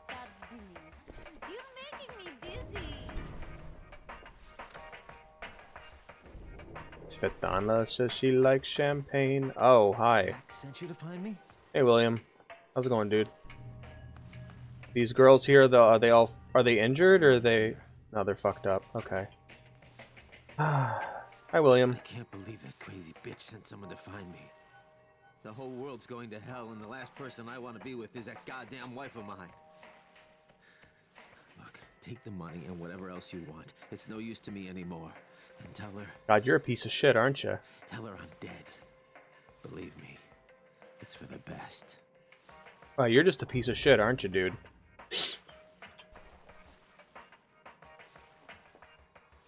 Alright. What the fuck ever. You guys are running a fucking, like, flop house over here. Drop. Yes, I know. Alright, we're gonna wrap this up. Thank you all for watching. I hope you guys enjoyed the stream. You know what to do if you want to see more from me. You gotta follow. And if you want to hang out sometime and play games with me, be sure to join the Discord down below. Tomorrow we'll be playing some more Stardew Valley. And then on Saturday we won't be doing anything. But on Sunday, we'll be playing some VR chat where everyone can come and hang out with me in VR chat and we'll have a great time and sing some karaoke. But yeah, thank you all for watching. I will see you guys tomorrow night for some Stardew. Let's go ahead and find someone to raid. Who do we got going on here in the Dead Island category? Is it just me? Nope, it's not just me. Hey, look at that. But I'm the top. Hell yeah.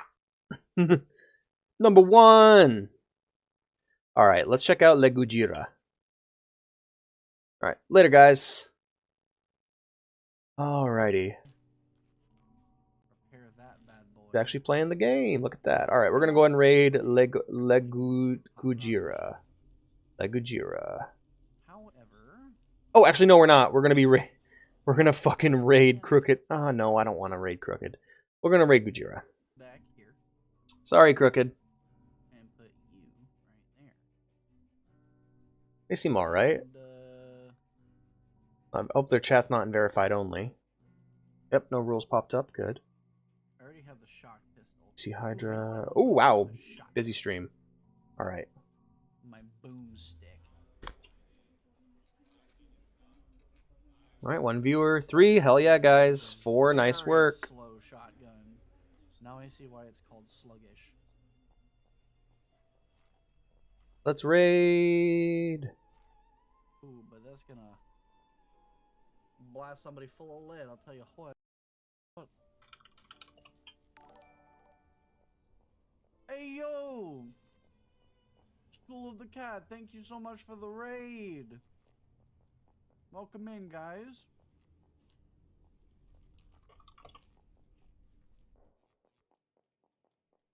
I'm just sitting here playing some good old Dead Island.